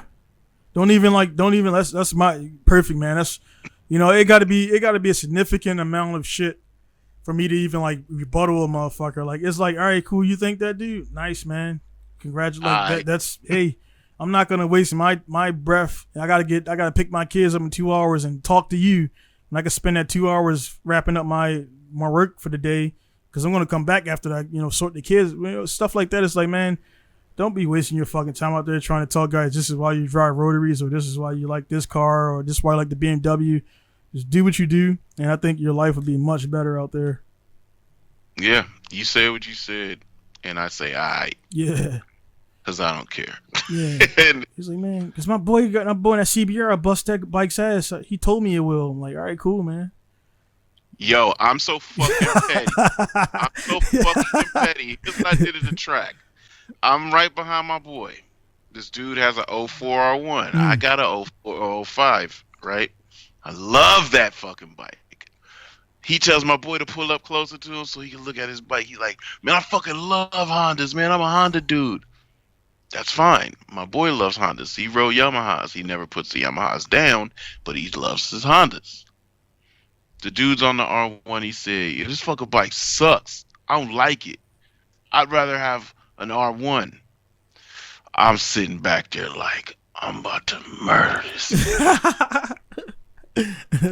I made sure every time around the track I was dogging him on that R1 on my R1. I was like, this motherfucker. Like, give me the bike then. Yeah. You know what I mean? Like, nah, man. Get up off it. Dudes are trying to blame the machine. Like, the machine, at a certain point. Always. At a certain point, yeah, the machine might be not set up properly, but most of the times it ain't the machine, man. And the machine is an inanimate object that can be blamed because it can't fight back. It can't, other than breaking, it can't tell you, some shit's wrong and everything, man. But it is what it is. But hey, man, the dude's pulling up. I want to go another 4 hours and shit because it's easy to talk to you, man. But again, Lex, man, thanks for chiming in as always. Last minute, and yeah, man. Sure. It's always good, man. So this is cool because this will fulfill. I gotta drive. It's literally 21 hours away from where I'm at, one way. Yeah, you'll be traveling. Yeah, dude. So I gotta keep the doors open and everything. But it is what it is, man. Again, Lex, thanks for chiming in, man. Guys there, just be sure to check out KOE Family on YouTube. Is all on my thing right there. You can click the links and everything and check them out on Instagram, Lex_King_24, and we get it done, man. So it's going to be Diane sign off for South Japan, Lex in Richmond, California, CA not VA, as we always say. CA not VA. Yeah. And we can get it done, man. So again, guys there, thank you for giving us your time. We'll see you guys later. Peace.